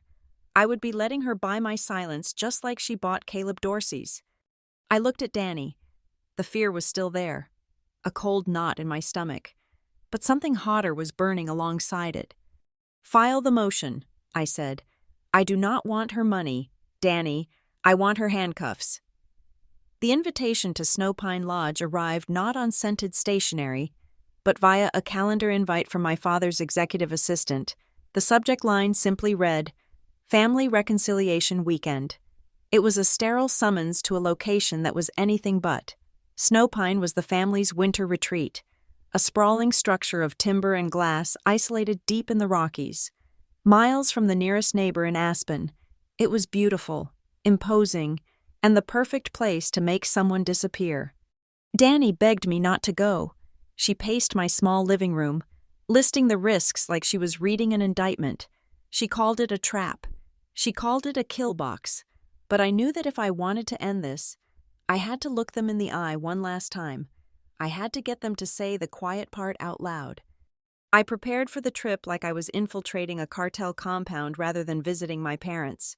I downloaded a high-fidelity recording app on my phone that could run in the background even when the screen was locked. I taped the phone to the inside of my blazer pocket, cutting a small hole in the lining for the microphone. I gave Danny and Caleb Dorsey my exact itinerary, with a promise to text a safety code every 3 hours if I missed a check-in. Danny was to call the Pitkin County Sheriff immediately. The drive up the mountain was treacherous.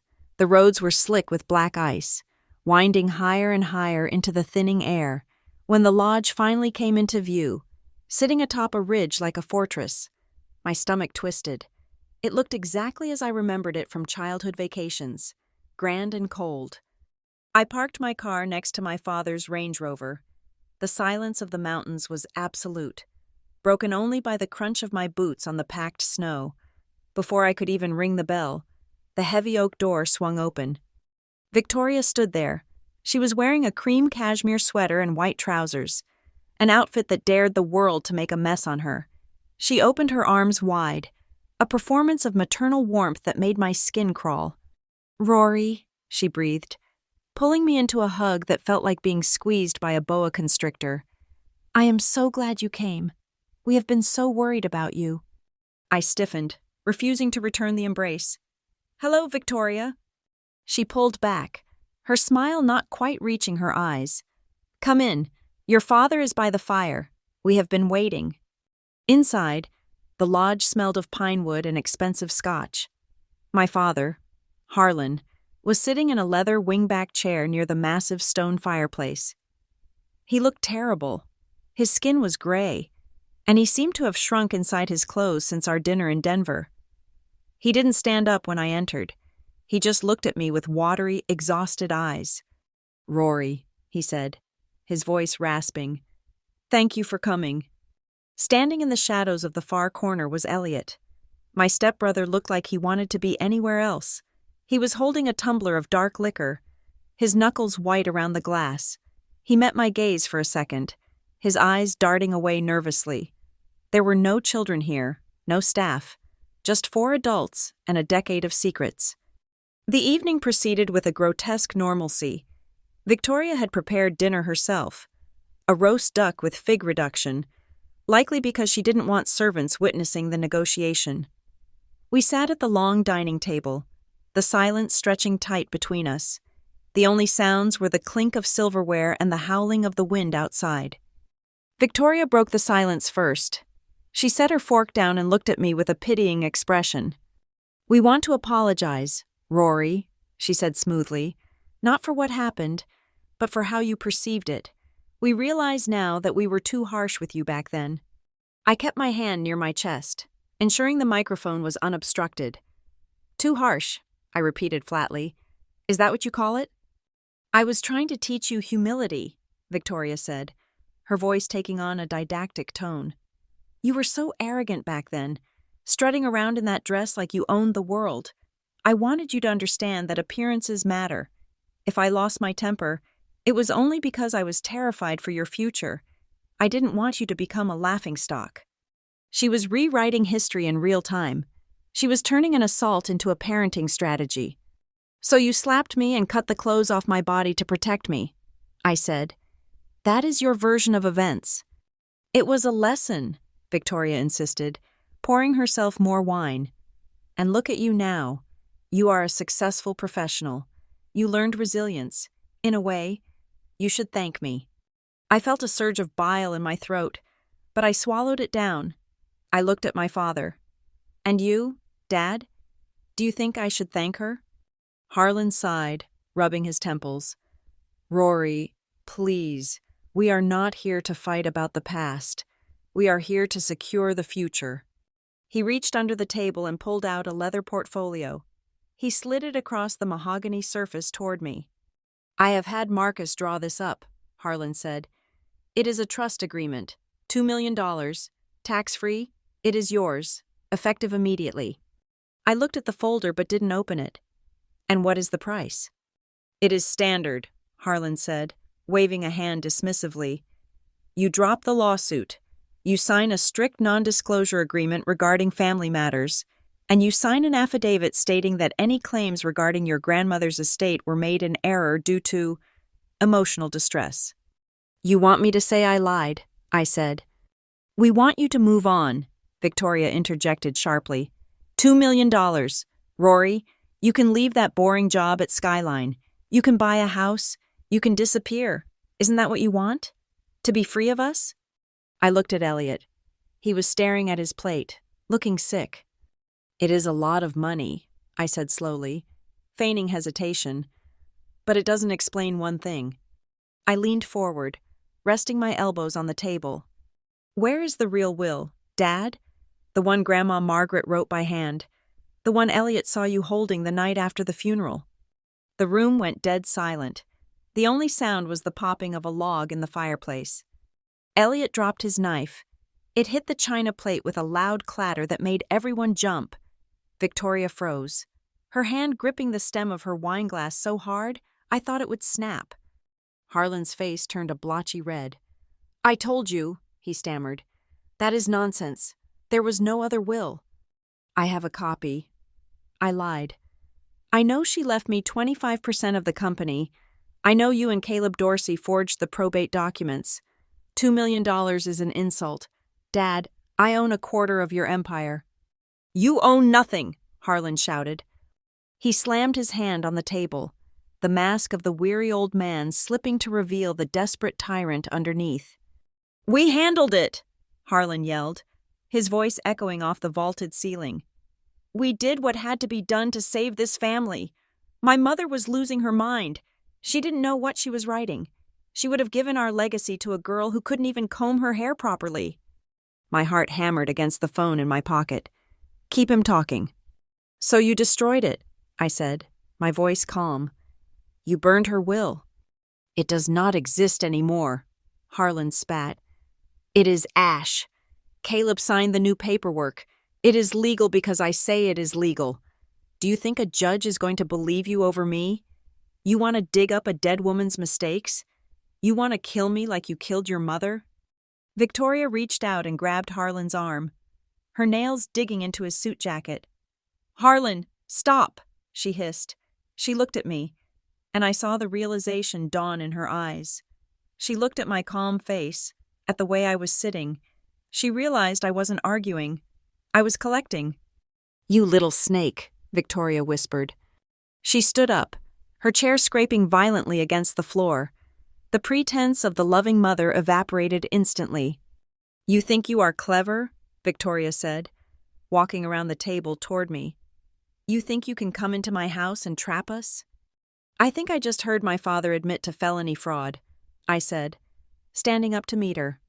Victoria stopped 3 feet from me. Her eyes were cold, hard flint. Let us play this out. Rory, she said, her voice dropping to a menacing purr. You go to court, you tell your little story. And do you know what I will do? I will release your medical records from when you were 20. I froze. What? The therapy sessions, Victoria smiled. The ones I paid for. I have the notes, darling, the depression, the anxiety, the insomnia. I will paint a picture of a hysterical, unstable young woman with a history of delusional episodes. I will tell Skyline Risk Metrics that their star analyst is mentally compromised. I will ruin your career before the first opening statement is read. That is illegal, I said. I am rich, Victoria countered. Laws are just suggestions for people like us. Take the 2 million. Rory, take it and run. Because if you stay, I will not just beat you, I will dissect you. I looked at her. I looked at the woman who had haunted my nightmares for a decade. And for the first time, I didn't feel fear. I felt clarity. No, I said. I turned and walked toward the door. If you walk out that door, you get nothing, Harlan screamed after me. You are dead to this family. I didn't look back. I grabbed my coat from the rack and stepped out into the freezing night air. My adrenaline was spiking, my hands shaking as I fumbled for my keys. I needed to get out. I needed to get to a safe distance and upload the recording to the cloud. I reached my car and pressed the unlock button. The lights flashed, illuminating the snow around the vehicle. My heart stopped. The car was listing to the left. Both tires on the driver's side were shredded. Deep, jagged gashes tore through the rubber. Unbelievable, I whispered. They had trapped me.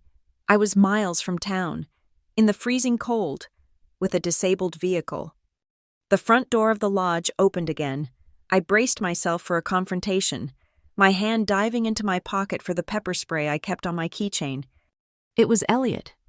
He walked quickly toward me, his head ducked against the wind. He was wearing a heavy parka and carrying a portable air compressor and a tire iron. Elliot? I asked, stepping back. Quiet, he hissed. He looked back at the house. They are arguing in the study. They don't know I came out. He knelt in the snow next to my car. The rear one is just low. I can inflate it enough to get you down the mountain. The front one is slashed. We have to put the spare on. Help me with the jack. I stared at him. Why are you doing this? Elliot didn't look up. He worked with frantic efficiency, cranking the jack until the car rose off the ice. Because I heard what Harlan said, about burning the will. He spun the lug nuts off, his breath coming in white puffs. I am a coward. Rory, he said, his voice trembling. I know that. I let her control me my whole life. I let her treat you like garbage because I was afraid if she stopped targeting you, she would turn on me. He pulled the ruined tire off and heaved the spare onto the axle. But I don't want to be them, he said. I don't want to end up like Harlan, just a husk of a person doing whatever she says. He tightened the bolts, his hands shaking from the cold and the fear. He stood up and handed me the tire iron. Get out of here, he said. Go. Elliot, I said, grabbing his arm. Come with me. You can testify. We can protect you. He shook his head, pulling away. Not yet. I can't leave her yet. She has leverage on me you don't understand. But I won't let them keep you here. He looked at the house, where shadows were moving in the window. They will not stop, Rory, he whispered. Harlan is scared. But Mom, she is dangerous when she is cornered. Watch your back. He turned and ran back toward the lodge, disappearing into the dark. I got into my car, the engine roaring to life. I drove down that mountain like the devil was chasing me. The spare tire wobbled, and the rear tire felt spongy. But I didn't slow down until I saw the lights of the small rental cabin I had booked 10 miles away in Basalt. I locked the cabin door and pushed a heavy dresser in front of it. I drew the blinds. I sat on the floor in the corner, away from the windows. I pulled the phone from my pocket and stopped the recording. My fingers were numb. I pressed play. Harlan's voice filled the small room, tinny but distinct. It is Ash. Caleb signed the new paperwork. It is legal because I say it is legal. I closed my eyes, letting the words wash over me. It was a confession. It was the silver bullet Danny had prayed for. The offer of $2 million was dead. The idea of a quiet settlement was dead. I texted Danny a single file, the audio recording, then I typed a message. I am safe. I have it. Harlan confessed. I looked out the window at the dark woods. Somewhere up that mountain. Victoria was probably plotting her next move, thinking she could shame me into silence with medical records and PR smears. She thought she was fighting the scared girl who cried over a torn dress. She was wrong. She was fighting a woman who had just burned the bridge back to her family, and who was ready to watch the rest of their kingdom turn to ash. See you in court, I whispered to the empty room. The Monday morning after my escape from Snowpine Lodge, Danny dropped the hammer. She did not just file a lawsuit. She launched a legal blitzkrieg that left the Denver courts reeling. We filed the civil complaint for fraud, conversion, and assault, attaching a transcript of the recording where my father admitted the will had been burned. Simultaneously, Danny sent a sealed package to the Colorado Supreme Court's Office of Attorney Regulation Counsel. Inside was Caleb Dorsey's confession, carefully framed to position him not as a co-conspirator, but as a victim of extortion who was coerced into silence by the immense power of the Ellington estate. By turning Caleb into a whistleblower rather than a defendant, we secured our most critical witness. We expected a fight. We did not expect a circus. Victoria's response was immediate and vicious. She hired the Sterling Group, a crisis management PR firm known for burying scandals under a landslide of mud. 3 days after our filing, an exclusive interview appeared in a glossy Denver lifestyle magazine. The headline read, "The Heartbreak of a Stepmother: How Addiction and Greed Are Tearing the Ellington Family Apart." I stood in the break room at Skyline Risk Metrics, staring at the magazine a coworker had left on the table. There was a photo of Victoria, looking somber and angelic in a white blouse, wiping a tear from her eye. The article was a masterpiece of fiction. It claimed that I had a long history of substance abuse and instability. It claimed that on the night of the scholarship gala 10 years ago, I had come home drunk, tripped on the stairs, and torn my own dress in a rage before blaming my saintly stepmother. "I tried to help her," Victoria was quoted as saying. "I tried to cover up her embarrassment, and now she is rewriting history to extort money from her dying father." I felt the blood drain from my face. It was not just a lie. It was a violation. She was taking the most traumatic night of my life, the night she beat me, and twisting it so that I was the perpetrator and she was the victim. The fallout bled into my professional life immediately. That afternoon, I was summoned to the office of the Director of Compliance at Skyline. 2 men in gray suits were waiting for me. They informed me that they had received an anonymous whistleblower complaint alleging that I had manipulated risk data on the Lodo high-rise project to facilitate insider trading. "This is retaliation," I told them, my hands balling into fists on the conference table. "My family is trying to discredit me because I am suing them."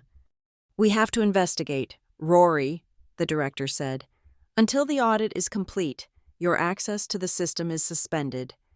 For 48 hours, I sat in my apartment, watching the black SUV that was still parked down the street, wondering if I had made a mistake, if I lost my job.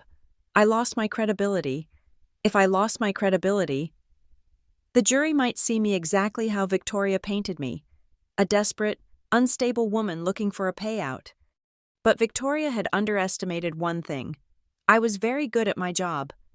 2 days later, my boss, Elena, called me back in. She looked furious, but not at me. She spun her monitor around. "We ran the logs," Elena said. "Every keystroke, every timestamp, the data manipulation the whistleblower described. It is impossible. The timestamps on the alleged edits correspond to a time when you were physically in a meeting with me, and the IP address that sent the tip? It routes back to a burner server. But the syntax of the complaint uses terminology that only someone in real estate development would know, not a risk analyst." Elena looked at me, a newfound respect in her eyes.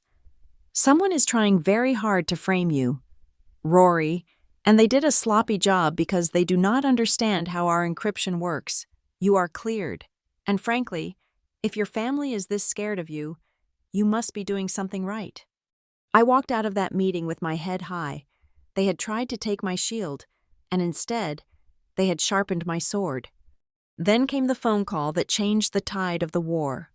Danny called me late on a Tuesday night. "Get to the office," she said. "We have a walk-in." When I arrived at Aurora Gate Legal Group, a woman was sitting in the conference room, clutching a lukewarm cup of coffee. She looked nervous, her eyes darting around the room as if she expected a hitman to burst through the door. She introduced herself as Marla Price. "I used to be a junior accountant for Ellington Urban Developments," Marla said, her voice shaking. "I was fired 6 months ago. They said I was not a cultural fit, but really, it was because I asked about the invoices." Danny placed a recorder on the table. "Tell us about the invoices, Marla." Marla reached into her tote bag and pulled out a thick stack of spreadsheets. "Harlan Ellington is the face of the company, but he does not look at the books anymore. He just signs where Victoria points." I started noticing a pattern. Every time Harlan signed a major deal, a land acquisition, a zoning permit, a loan refinance, there was a corresponding consulting fee paid out to a vendor called Apex Solutions or Vantage Consulting. I leaned forward, looking at the numbers. "Shell companies?" "Exactly," Marla said. "I tracked the routing numbers. Vantage Consulting does not have an office. It is a P.O. box in Nevis. But the signatory authority? It is Victoria Whitlock." Marla slid a specific sheet across the table. It was a timeline. "Look at the dates," she whispered. I ran my finger down the column. June 12th, the day after my car tires were slashed. A transfer of $50,000 to a private security firm. August 4th, the day the anonymous tip was sent to Skyline. A payment of $10,000 to a digital reputation management agency. She is using company funds to pay for the harassment. I realized, a cold fury settling in my gut. She is stealing from my father's company to pay people to destroy his daughter. "And it proves she is looting the estate," Danny added, her eyes gleaming. "This pierces the corporate veil. It proves that she is not just an influencer wife. She is an embezzler. This is not just civil anymore. Rory, this is racketeering." Marla looked at me. "I saw the article about the dress, about you being drunk. I knew it was a lie. I saw how she treated the staff. I saw how she treated your father. I couldn't sit on this anymore. We had the financial gun, but just as we were loading it, we hit a landmine." Danny was reviewing the old client files of Aurora Gate Legal Group when she went pale. She sat back in her chair, swearing softly. "What is it?" I asked. 10 years ago, Danny said, rubbing her temples. "Before I made partner, the firm represented a concrete supplier in a dispute. The supplier was a subsidiary of a holding company that Harlan Ellington invested in." "So?" I asked. "So it is a conflict of interest," Danny said, her voice tight. "Marcus Hale, their lawyer, is going to find it. He will argue that because my firm had access to Harlan's financial data 10 years ago, I have an unfair advantage in this suit. He will move to disqualify me and the entire firm. If he succeeds, we have to start over with new counsel. It will delay the trial by months, maybe years. They will bleed you dry before we ever get to a jury. My heart sank. So we are done? No, Danny said, standing up. We get ahead of it. We do not wait for them to find it. We tell the judge ourselves. The hearing with Judge Corbett was tense. The courtroom was empty save for the legal teams. Marcus Hale sat there with a smug grin, clearly ready to spring his trap. But Danny spoke first. She stood before the bench and laid out the conflict in agonizing detail. She submitted a 30-page affidavit explaining the prior representation, proving she personally had never worked on the file, and that the financial data from a decade ago was irrelevant to the current fraud. Your Honor, Danny argued, her voice steady, I am disclosing this in the interest of absolute transparency, to eliminate any appearance of impropriety. I will step down as lead counsel. I will remain as a strategic consultant. But Mr. Sarah Jenkins, a senior partner with no connection to the prior case, will take over the litigation in court. Judge Corbett looked over his glasses at Marcus Hale, who looked like he had just swallowed a lemon. By disclosing it ourselves, we had robbed him of his weapon. The court appreciates the candor, Ms. Mercer, Judge Corbett ruled. The motion to disqualify is denied, provided Ms. Jenkins assumes the lead role. Proceed. We walked out of the courtroom feeling like we had dodged a bullet, but Victoria was not done. She knew she was losing the legal ground, so she tried to buy the land. 3 days later, a courier delivered a formal settlement offer to our office. It was heavy. $4 million, Sarah Jenkins said, reading the cover letter. Cash, paid within 30 days, and a full release of all claims. $4 million. It was enough money to never work again. It was enough money to move to Europe, to buy a vineyard, to forget that the name Ellington ever existed.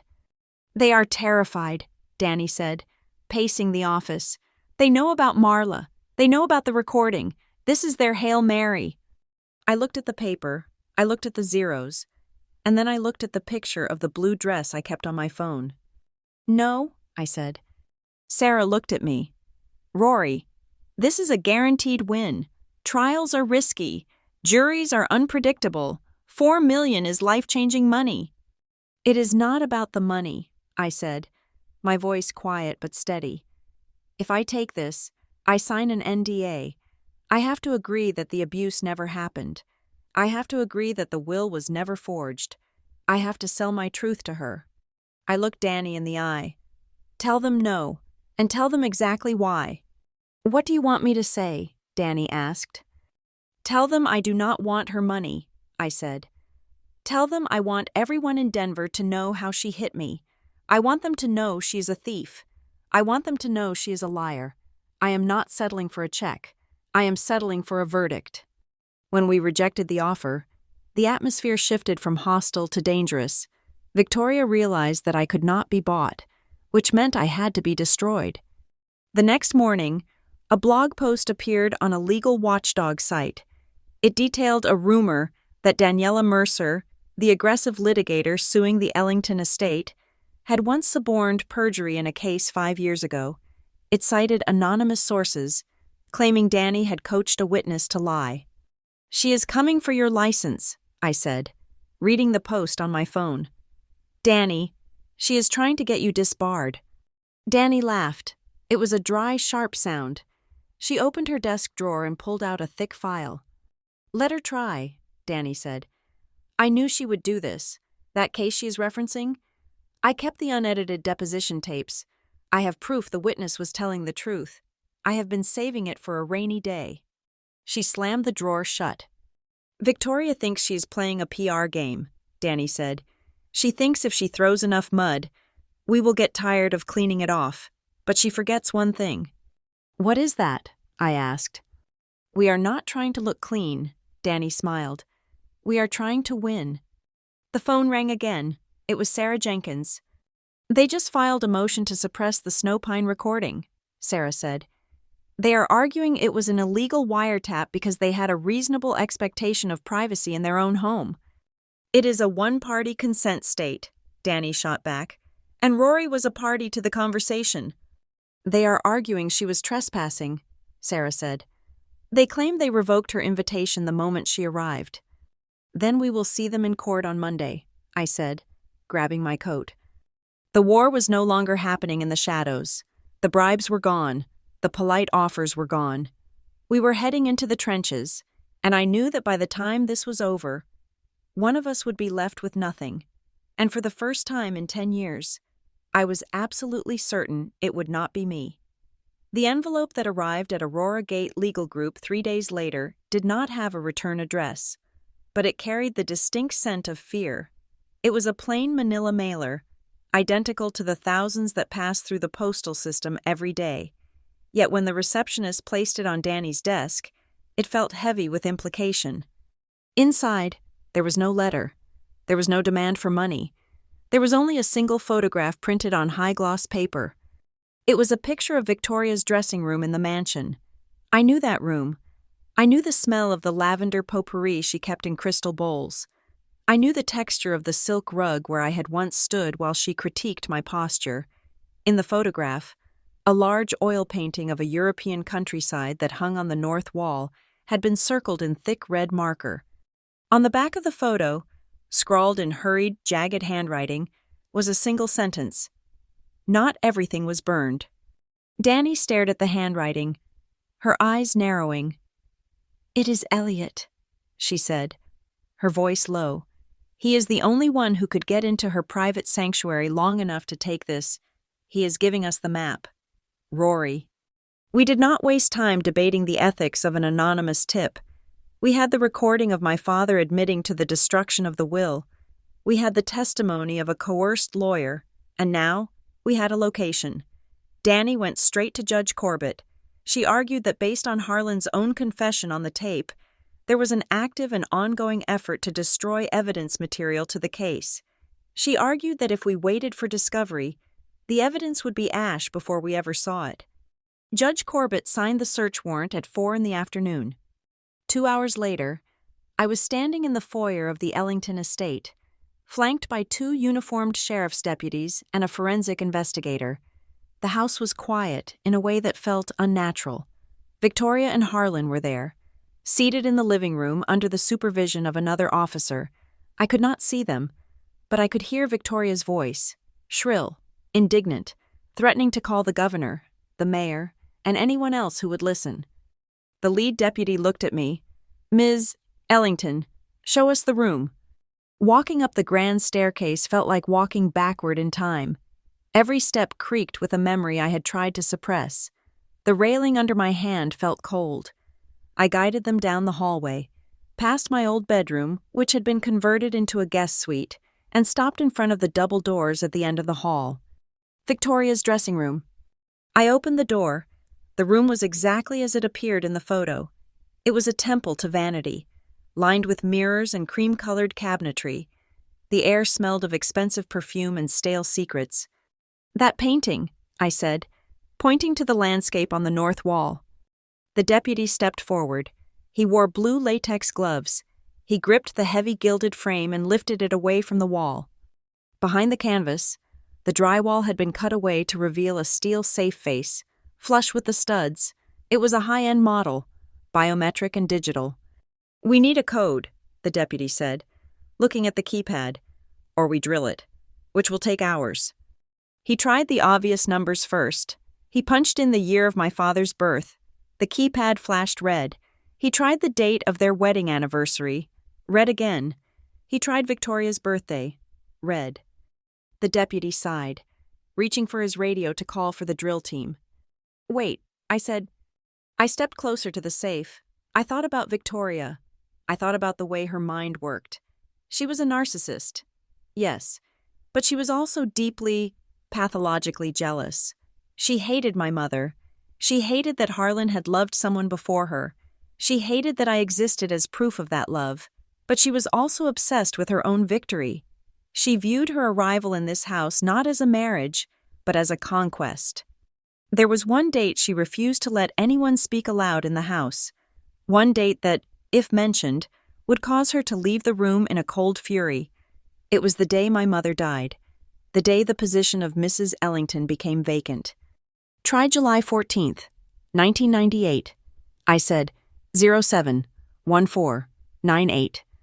The deputy looked at me skeptically, but he punched the numbers in. 071498.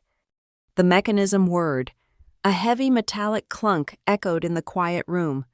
The light turned green. The door swung open. Inside, there were no stacks of cash or bars of gold. There was only a neat stack of leather-bound notebooks and a thick, legal-sized envelope. The deputy stepped aside to photograph the contents before removing them. Once they were logged, he handed the stack to the forensic investigator, who placed them on the vanity table. We opened the envelope first. It was not a copy. It was the original. The paper was heavy, slightly yellowed at the edges, and the ink was pressed deep into the fibers in my grandmother's unmistakable hand. Last will and testament of Margaret Louise Ellington. It was right there. The 25% stake, the house in Boulder, the jewelry. It had not been burned. Harlan had lied. Or perhaps Victoria had lied to him. She had kept it. She had kept the one thing that could destroy her husband, locked away in her private safe. It was her insurance policy. If Harlan ever tried to leave her, she could pull this out and ruin him. But beneath the will, there were other things that made the air in the room feel thin and cold.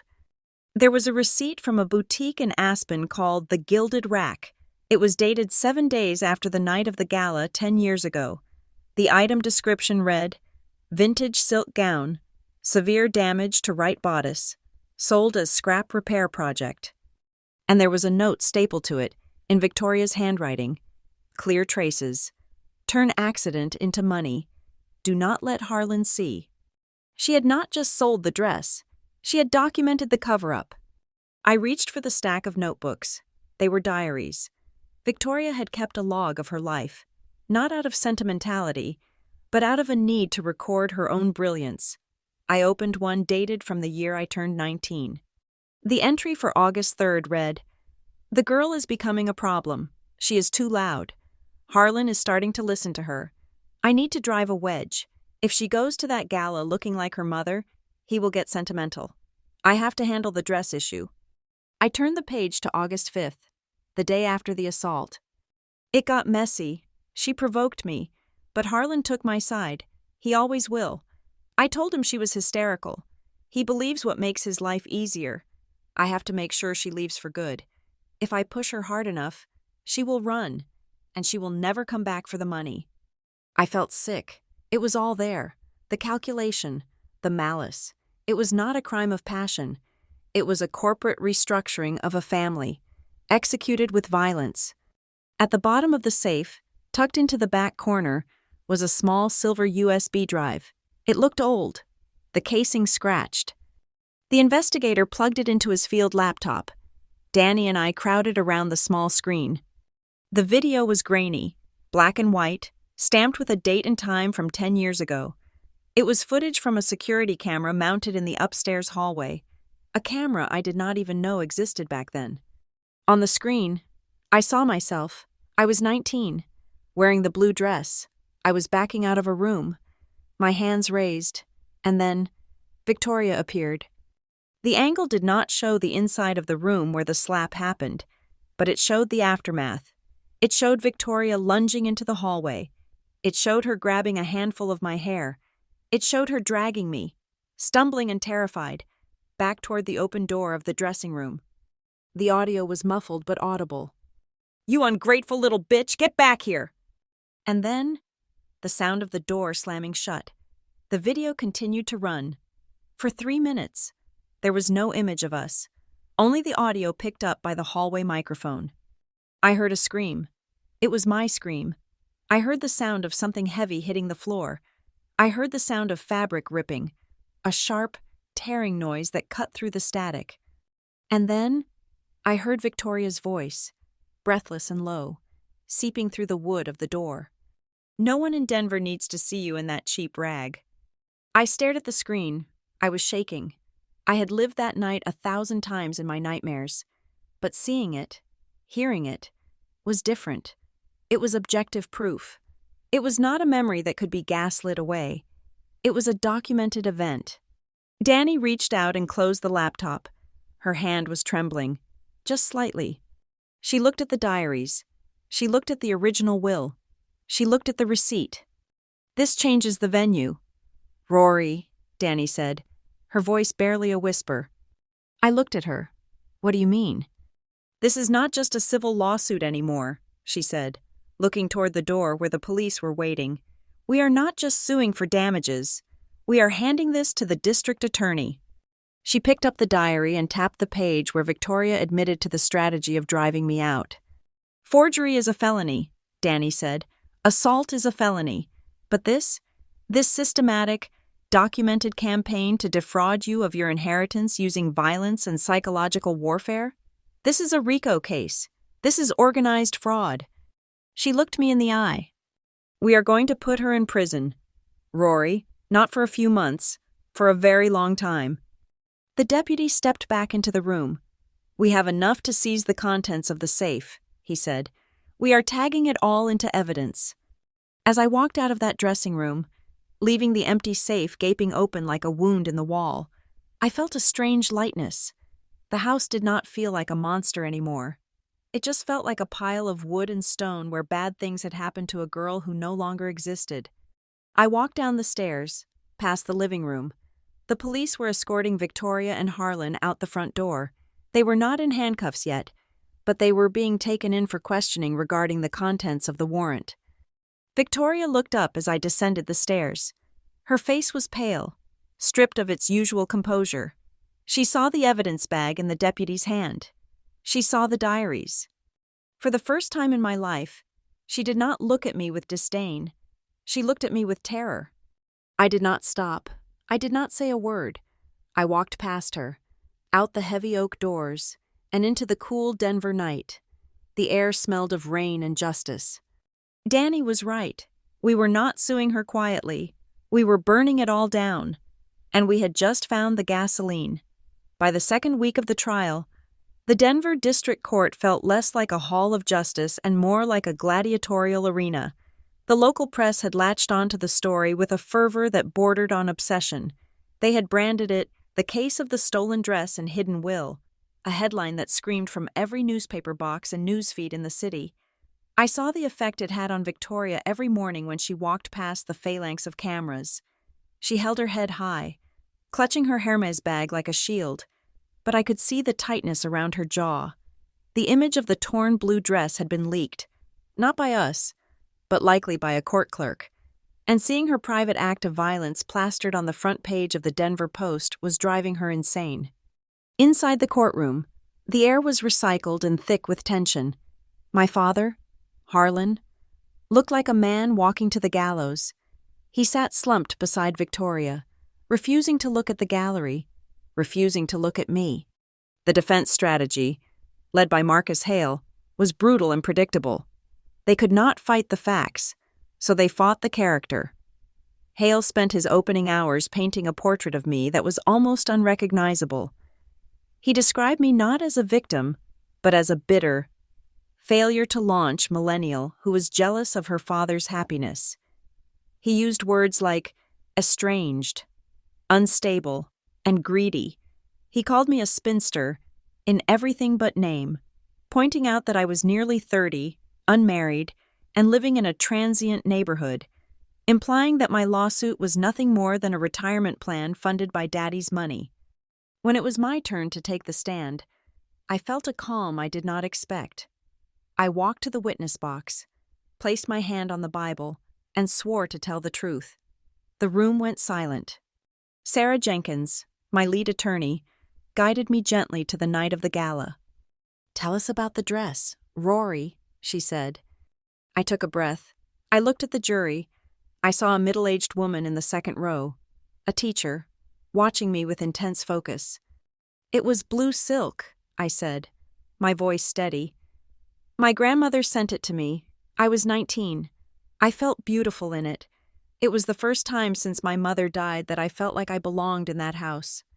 And what happened when Mrs. Whitlock saw you? Sarah asked. She told me I looked cheap, I recounted. She told me to take it off. When I refused, she didn't argue. She attacked. I described the slap. I described the way my head snapped back, the taste of copper in my mouth, the way she grabbed my hair. I described the sound of the scissors shearing through the silk, a sound like a scream cut short. And your father? Sarah asked softly. Where was he? He was in the study, I said, looking directly at Harlan. He flinched.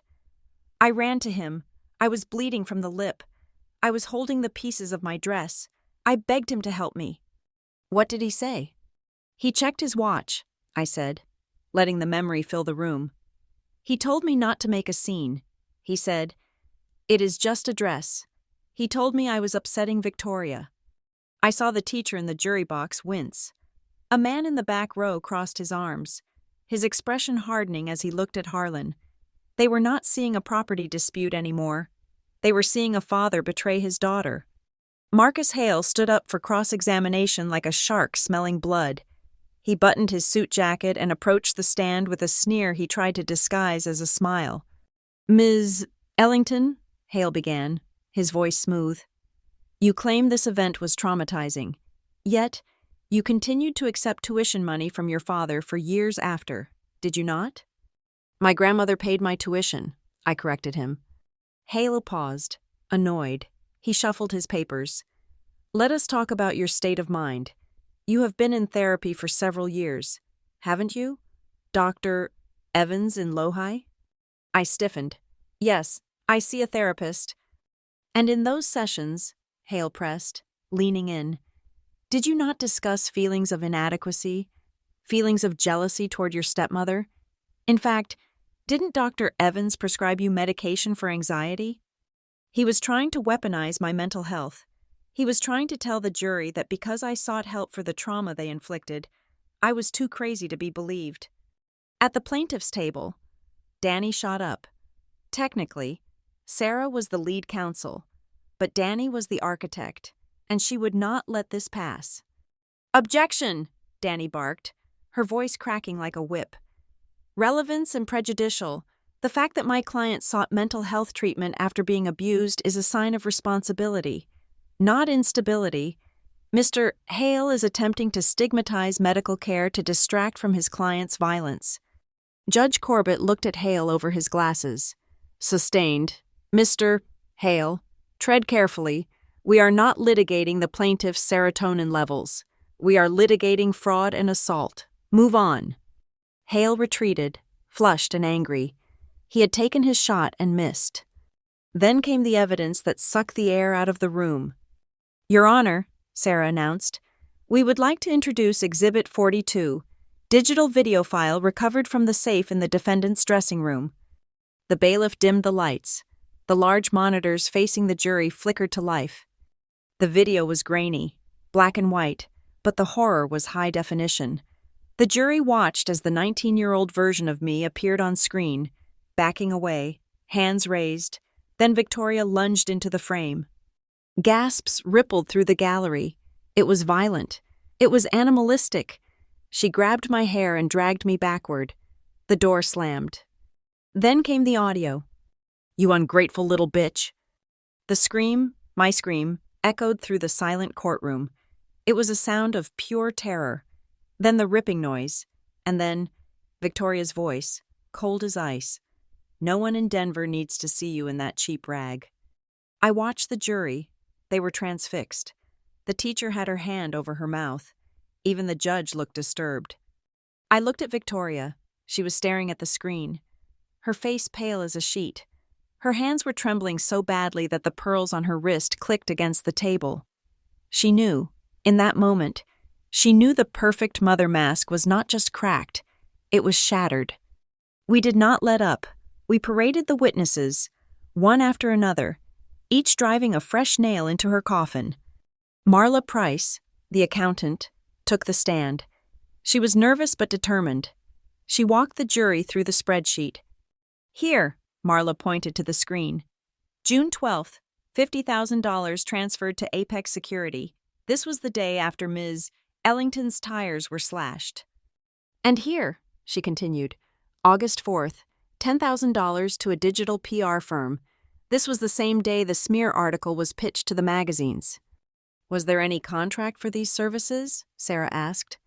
No, Marla said. No invoices, no scope of work, just cash flowing from the company to accounts controlled by Mrs. Whitlock.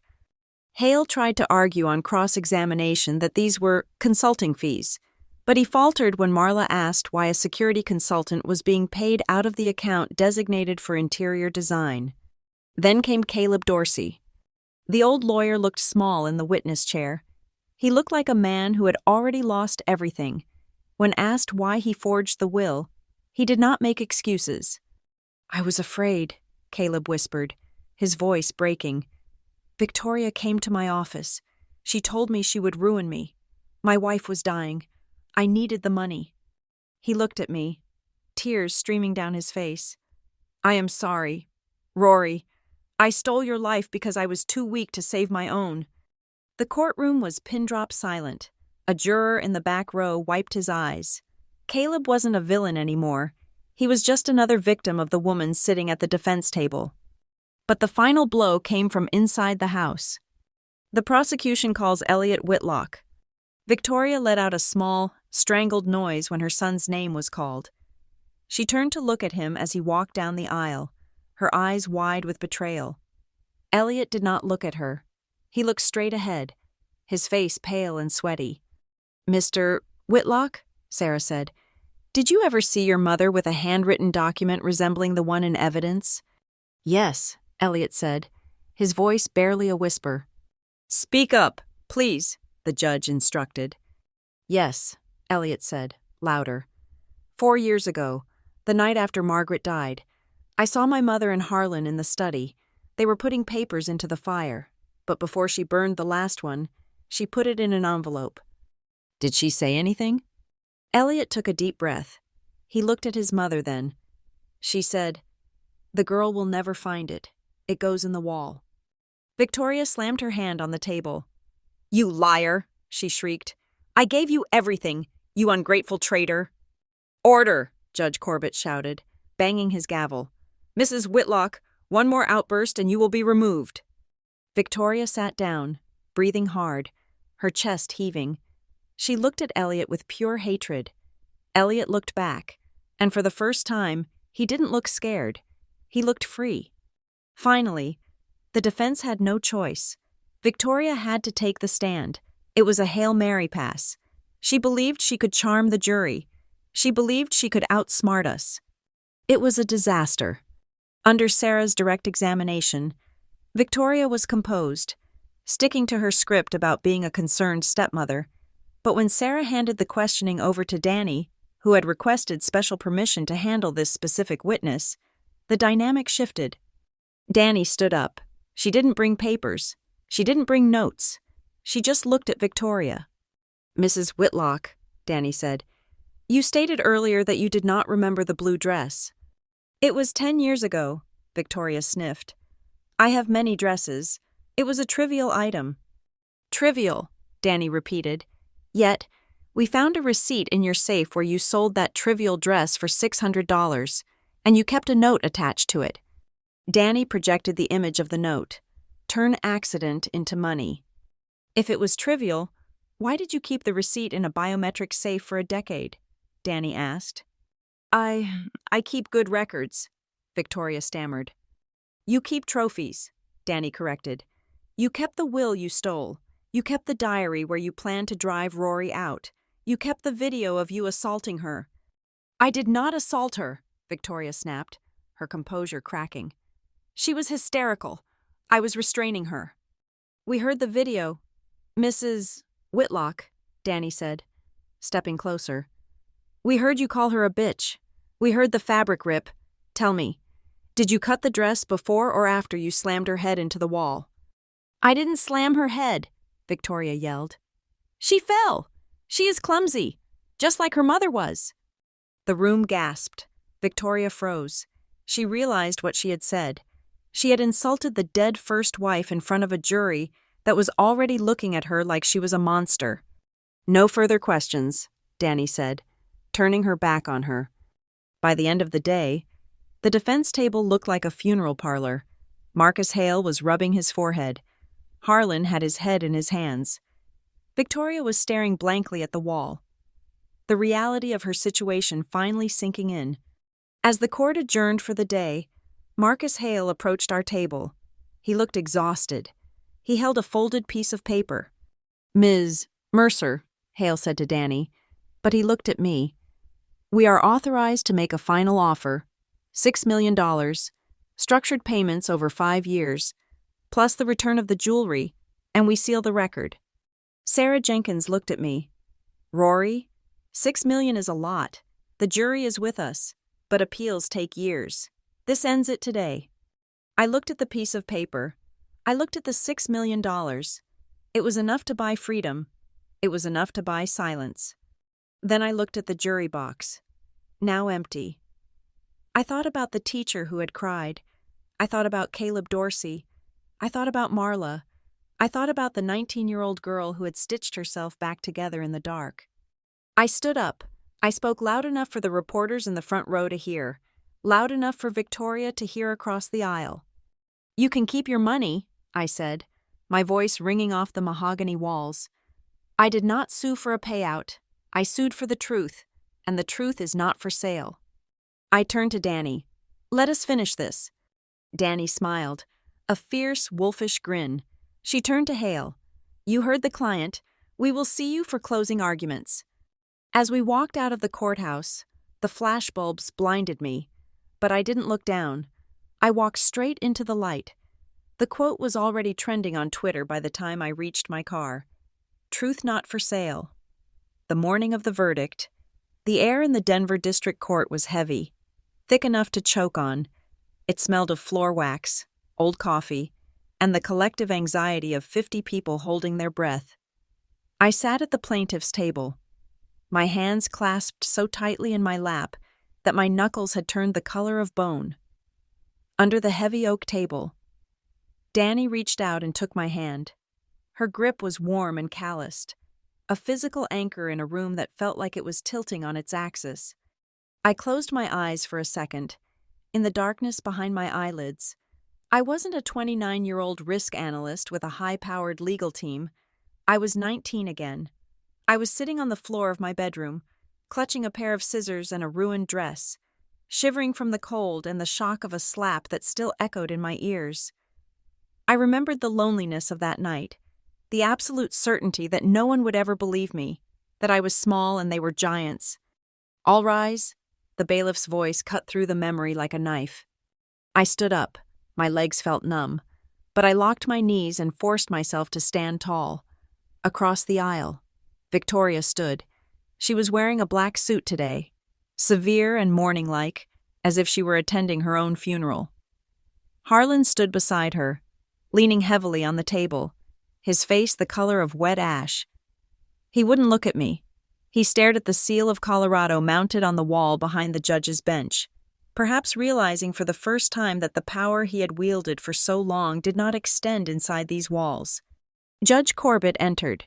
He moved with the slow, deliberate gravity of a man who knew he was about to change lives. He took his seat, adjusted his glasses, and opened the folder in front of him. The sound of the paper turning was the loudest thing in the world. "In the matter of Ellington versus Whitlock," Judge Corbett began, his voice devoid of theatrics, "the court has reached a decision." He looked up, scanning the room. His eyes lingered on Victoria for a fraction of a second longer than necessary. "Regarding the claim of undue influence and fraud concerning the estate of Margaret Ellington," the judge read, "the court finds in favor of the plaintiff, Rory Ellington." A gasp rippled through the gallery. I felt Danny squeeze my hand, hard. "The evidence presented," the judge continued, "including the recovered diaries, the video surveillance, and the testimony regarding the destruction of testamentary documents, proves beyond a preponderance of doubt that the defendants, Victoria Whitlock and Harlan Ellington, engaged in a conspiracy to suppress the true last will and testament of Margaret Ellington. The court hereby orders the immediate restoration of the assets as detailed in the original holographic will recovered by the police. He listed them out, and each item felt like a weight being lifted off my chest. Title to the property at 124 Boulder Creek Drive is to be transferred to the plaintiff immediately. The collection of antique jewelry, currently held in the defendant's safe deposit box, is to be surrendered to the plaintiff within 24 hours. And regarding the 25% voting share in Ellington Urban Developments, Harlan flinched as if he had been struck. The court orders the immediate transfer of said shares to the plaintiff, along with backdated dividends calculated from the date of Margaret Ellington's death, totaling $3,400,000. Victoria let out a small, strangled sound. She gripped Marcus Hale's arm, her fingernails digging into the fabric of his expensive suit. Furthermore, Judge Corbett said, his voice hardening, regarding the claim of civil assault and battery, the room went deathly still. This was the part that mattered. The money was justice, but this was validation. The video evidence and corroborating medical records clearly demonstrate that the defendant, Victoria Whitlock, committed an act of violence against the plaintiff. The court finds that this act was malicious and unprovoked. We find in favor of the plaintiff. He looked directly at Victoria. For the assault and for the decade-long campaign of psychological distress, harassment, and reputation destruction that followed, the court awards punitive damages in the amount of $5 million. $5 million. It was a staggering sum. It was a number designed not just to punish, but to ruin. Finally, Judge Corbett added, closing the folder. Given the nature of the evidence regarding the forgery of legal documents and the admission of evidence destruction, this court is referring the matter of Victoria Whitlock and Harlan Ellington to the Denver District Attorney's Office for potential criminal prosecution. The gavel banged, a sharp, final crack that sounded like a gunshot ending a war. Court is adjourned. Bedlam erupted. Victoria gasped, a sound like air leaving a puncture wound. Her legs seemed to give out, and she slumped back into her chair. "No," she whispered, her voice rising to a shriek. "No, you cannot do this. It is my money. It is my company."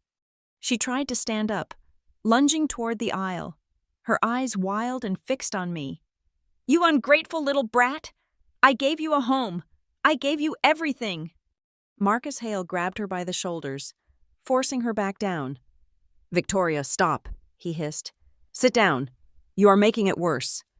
But she was past caring about appearances. The mask had fully disintegrated. She was screaming, crying. Her face twisted into a mask of pure, distilled hatred. It was ugly, and it was real. And for the first time, everyone saw her. Not the philanthropist, not the socialite, just a woman who had built a castle on a foundation of lies and was terrified now that it was collapsing. I looked at my father. Harlan hadn't moved. He sat frozen, staring at his hands. He looked small. The king of Lodo real estate was just an old man in a suit that no longer fit him. He didn't look at Victoria. He didn't look at his lawyers. He looked broken. And then I saw Elliot. He was sitting in the front row behind the defense table. His eyes were red-rimmed. He looked at his mother, who was currently sobbing into her lawyer's shoulder. And then he looked at me. He didn't smile. It wasn't a happy moment, but he nodded. It was a small, barely perceptible movement, a silent acknowledgement of the truth. He looked relieved. The secret he had carried for 4 years, the fear that had made him a coward, was gone. He was free of her, too. "Come on," Danny said, her voice calm amidst the chaos. "Let us go before the cameras break down the doors." We gathered our files. I didn't look back at Victoria. I didn't need to. She was part of my past now, a ghost I had finally exorcised. The hallway outside the courtroom was a gauntlet. The moment the double doors swung open, a wall of noise hit us. Flashbulbs popped like strobe lights, blinding and disorienting. Microphones were shoved in my face, a forest of black foam and corporate logos. Rory! How do you feel about the verdict? Ms. Mercer, is it true your sister is going to prison? Rory, do you have a comment for your father? Danny stepped in front of me, using her briefcase like a shield. She raised a hand, silencing the shouting mob with a glare that could freeze water. We will make one statement, Danny announced, her voice cutting through the din. And we will not be taking questions. The reporters quieted down, sensing the weight of the moment. Danny looked into the bank of cameras. She didn't look triumphant. She looked fierce. This was never a case about a dress, Danny said. And it was never a case about money. This was a case about power. For 10 years, my client was told that her reality did not exist. She was told that the abuse she suffered was her own fault. She was told to stay quiet to protect the reputation of people who hurt her. She placed a hand on my shoulder. Today, the court affirmed what victims everywhere know but are rarely told. The truth matters more than the image. This is a victory not just for Rory Ellington, but for anyone who has ever been abused by someone the society calls perfect. She turned to me. Let us go. We pushed through the crowd, moving toward the heavy glass doors that led to the street. The security guards held the line, creating a narrow path for us. We stepped out onto the wide stone steps of the courthouse. The Denver sun was blindingly bright, reflecting off the snow that still lingered on the lawn. The air was crisp and cold, filling my lungs with a shocking clarity. The noise of the press was behind us now, muffled by the glass doors. It was just me and Danny, standing on the precipice of the rest of my life. Danny stopped. She turned to me, shielding her eyes from the sun. She looked at me with a strange expression, pride mixed with something softer, something like sorrow for the girl I had to lose to become this woman. I have to ask you, Danny said quietly. The question I asked you in the bar that night, if you had said yes to the settlement, if you had taken the easy way out, we would be done by now. No press, no scandals, no trauma dragged out for the world to see. She paused, searching my face. Do you regret it? Do you regret burning it all down? I looked down at myself. I was wearing a blue dress. It wasn't the one from the boutique. It wasn't the vintage one my grandmother had sent. I had commissioned it myself a week ago. It was structured, modern, a deep electric blue that looked nothing like a costume. It fit me perfectly. It was armor, and it was silk, and it was mine. I looked back at the courthouse doors. I could see the silhouette of Victoria inside, still arguing, still fighting a battle she had already lost.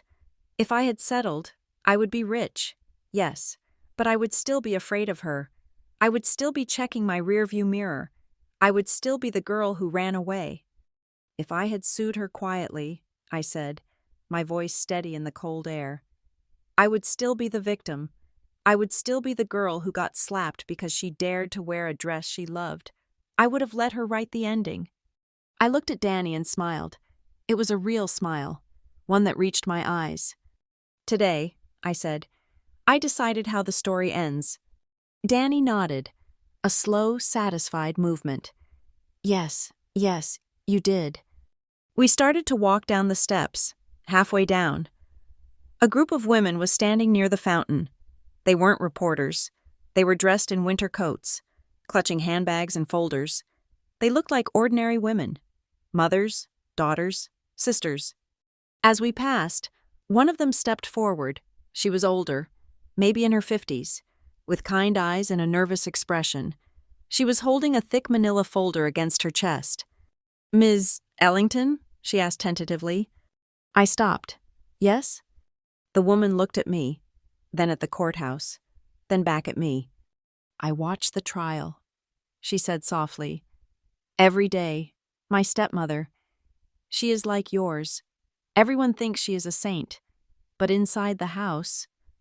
She trailed off, shaking her head. She tightened her grip on the folder. I just wanted to say thank you, the woman whispered. For standing up, for showing the video. I thought I was the only one. She looked at the other women behind her, who nodded in silent solidarity. Because of you, the woman said. I think I am finally going to call a lawyer. I felt a lump form in my throat. I reached out and touched her arm. Do it, I said. Do not let them write your story. The woman smiled, tears welling in her eyes. Thank you. I turned back to Danny. She was watching the interaction, and for the first time, I saw the shark soften. She wasn't just a litigator anymore. She was a protector. Ready? Danny asked. Ready? I said. We walked down the final steps, our heels clicking in unison on the pavement. The sun was high overhead, casting long, sharp shadows behind us. We didn't look back at the courthouse. We didn't look back at the family I had dismantled. There was no need for a reunion. There was no need for a long, drawn-out epilogue about where I would live, or who I would marry, or what I would do with the money. Those were details for a different story. This story, the story of the dress, the will, and the fire, was over. I took a deep breath of the thin mountain air. It tasted like freedom. So, Danny said, checking her watch as we reached the sidewalk, I believe you owe me a drink, and then we have a company to restructure. Make it a double, I said, matching her stride. We walked down the street, two women in tailored coats, disappearing into the rhythm of the city, leaving the wreckage of the past behind us in the silence of the courtroom. The question of whether to sue quietly had been answered, not with a whisper, but with a gavel that echoed like thunder. Thank you so much for listening to my story. I would love to know where you are tuning in from. So please drop a comment below with your location so we can connect. If you enjoyed this story and want to hear more, please make sure to subscribe to the Lila Revenge Stories channel, like this video, and hit that hype button to help this story reach even more people.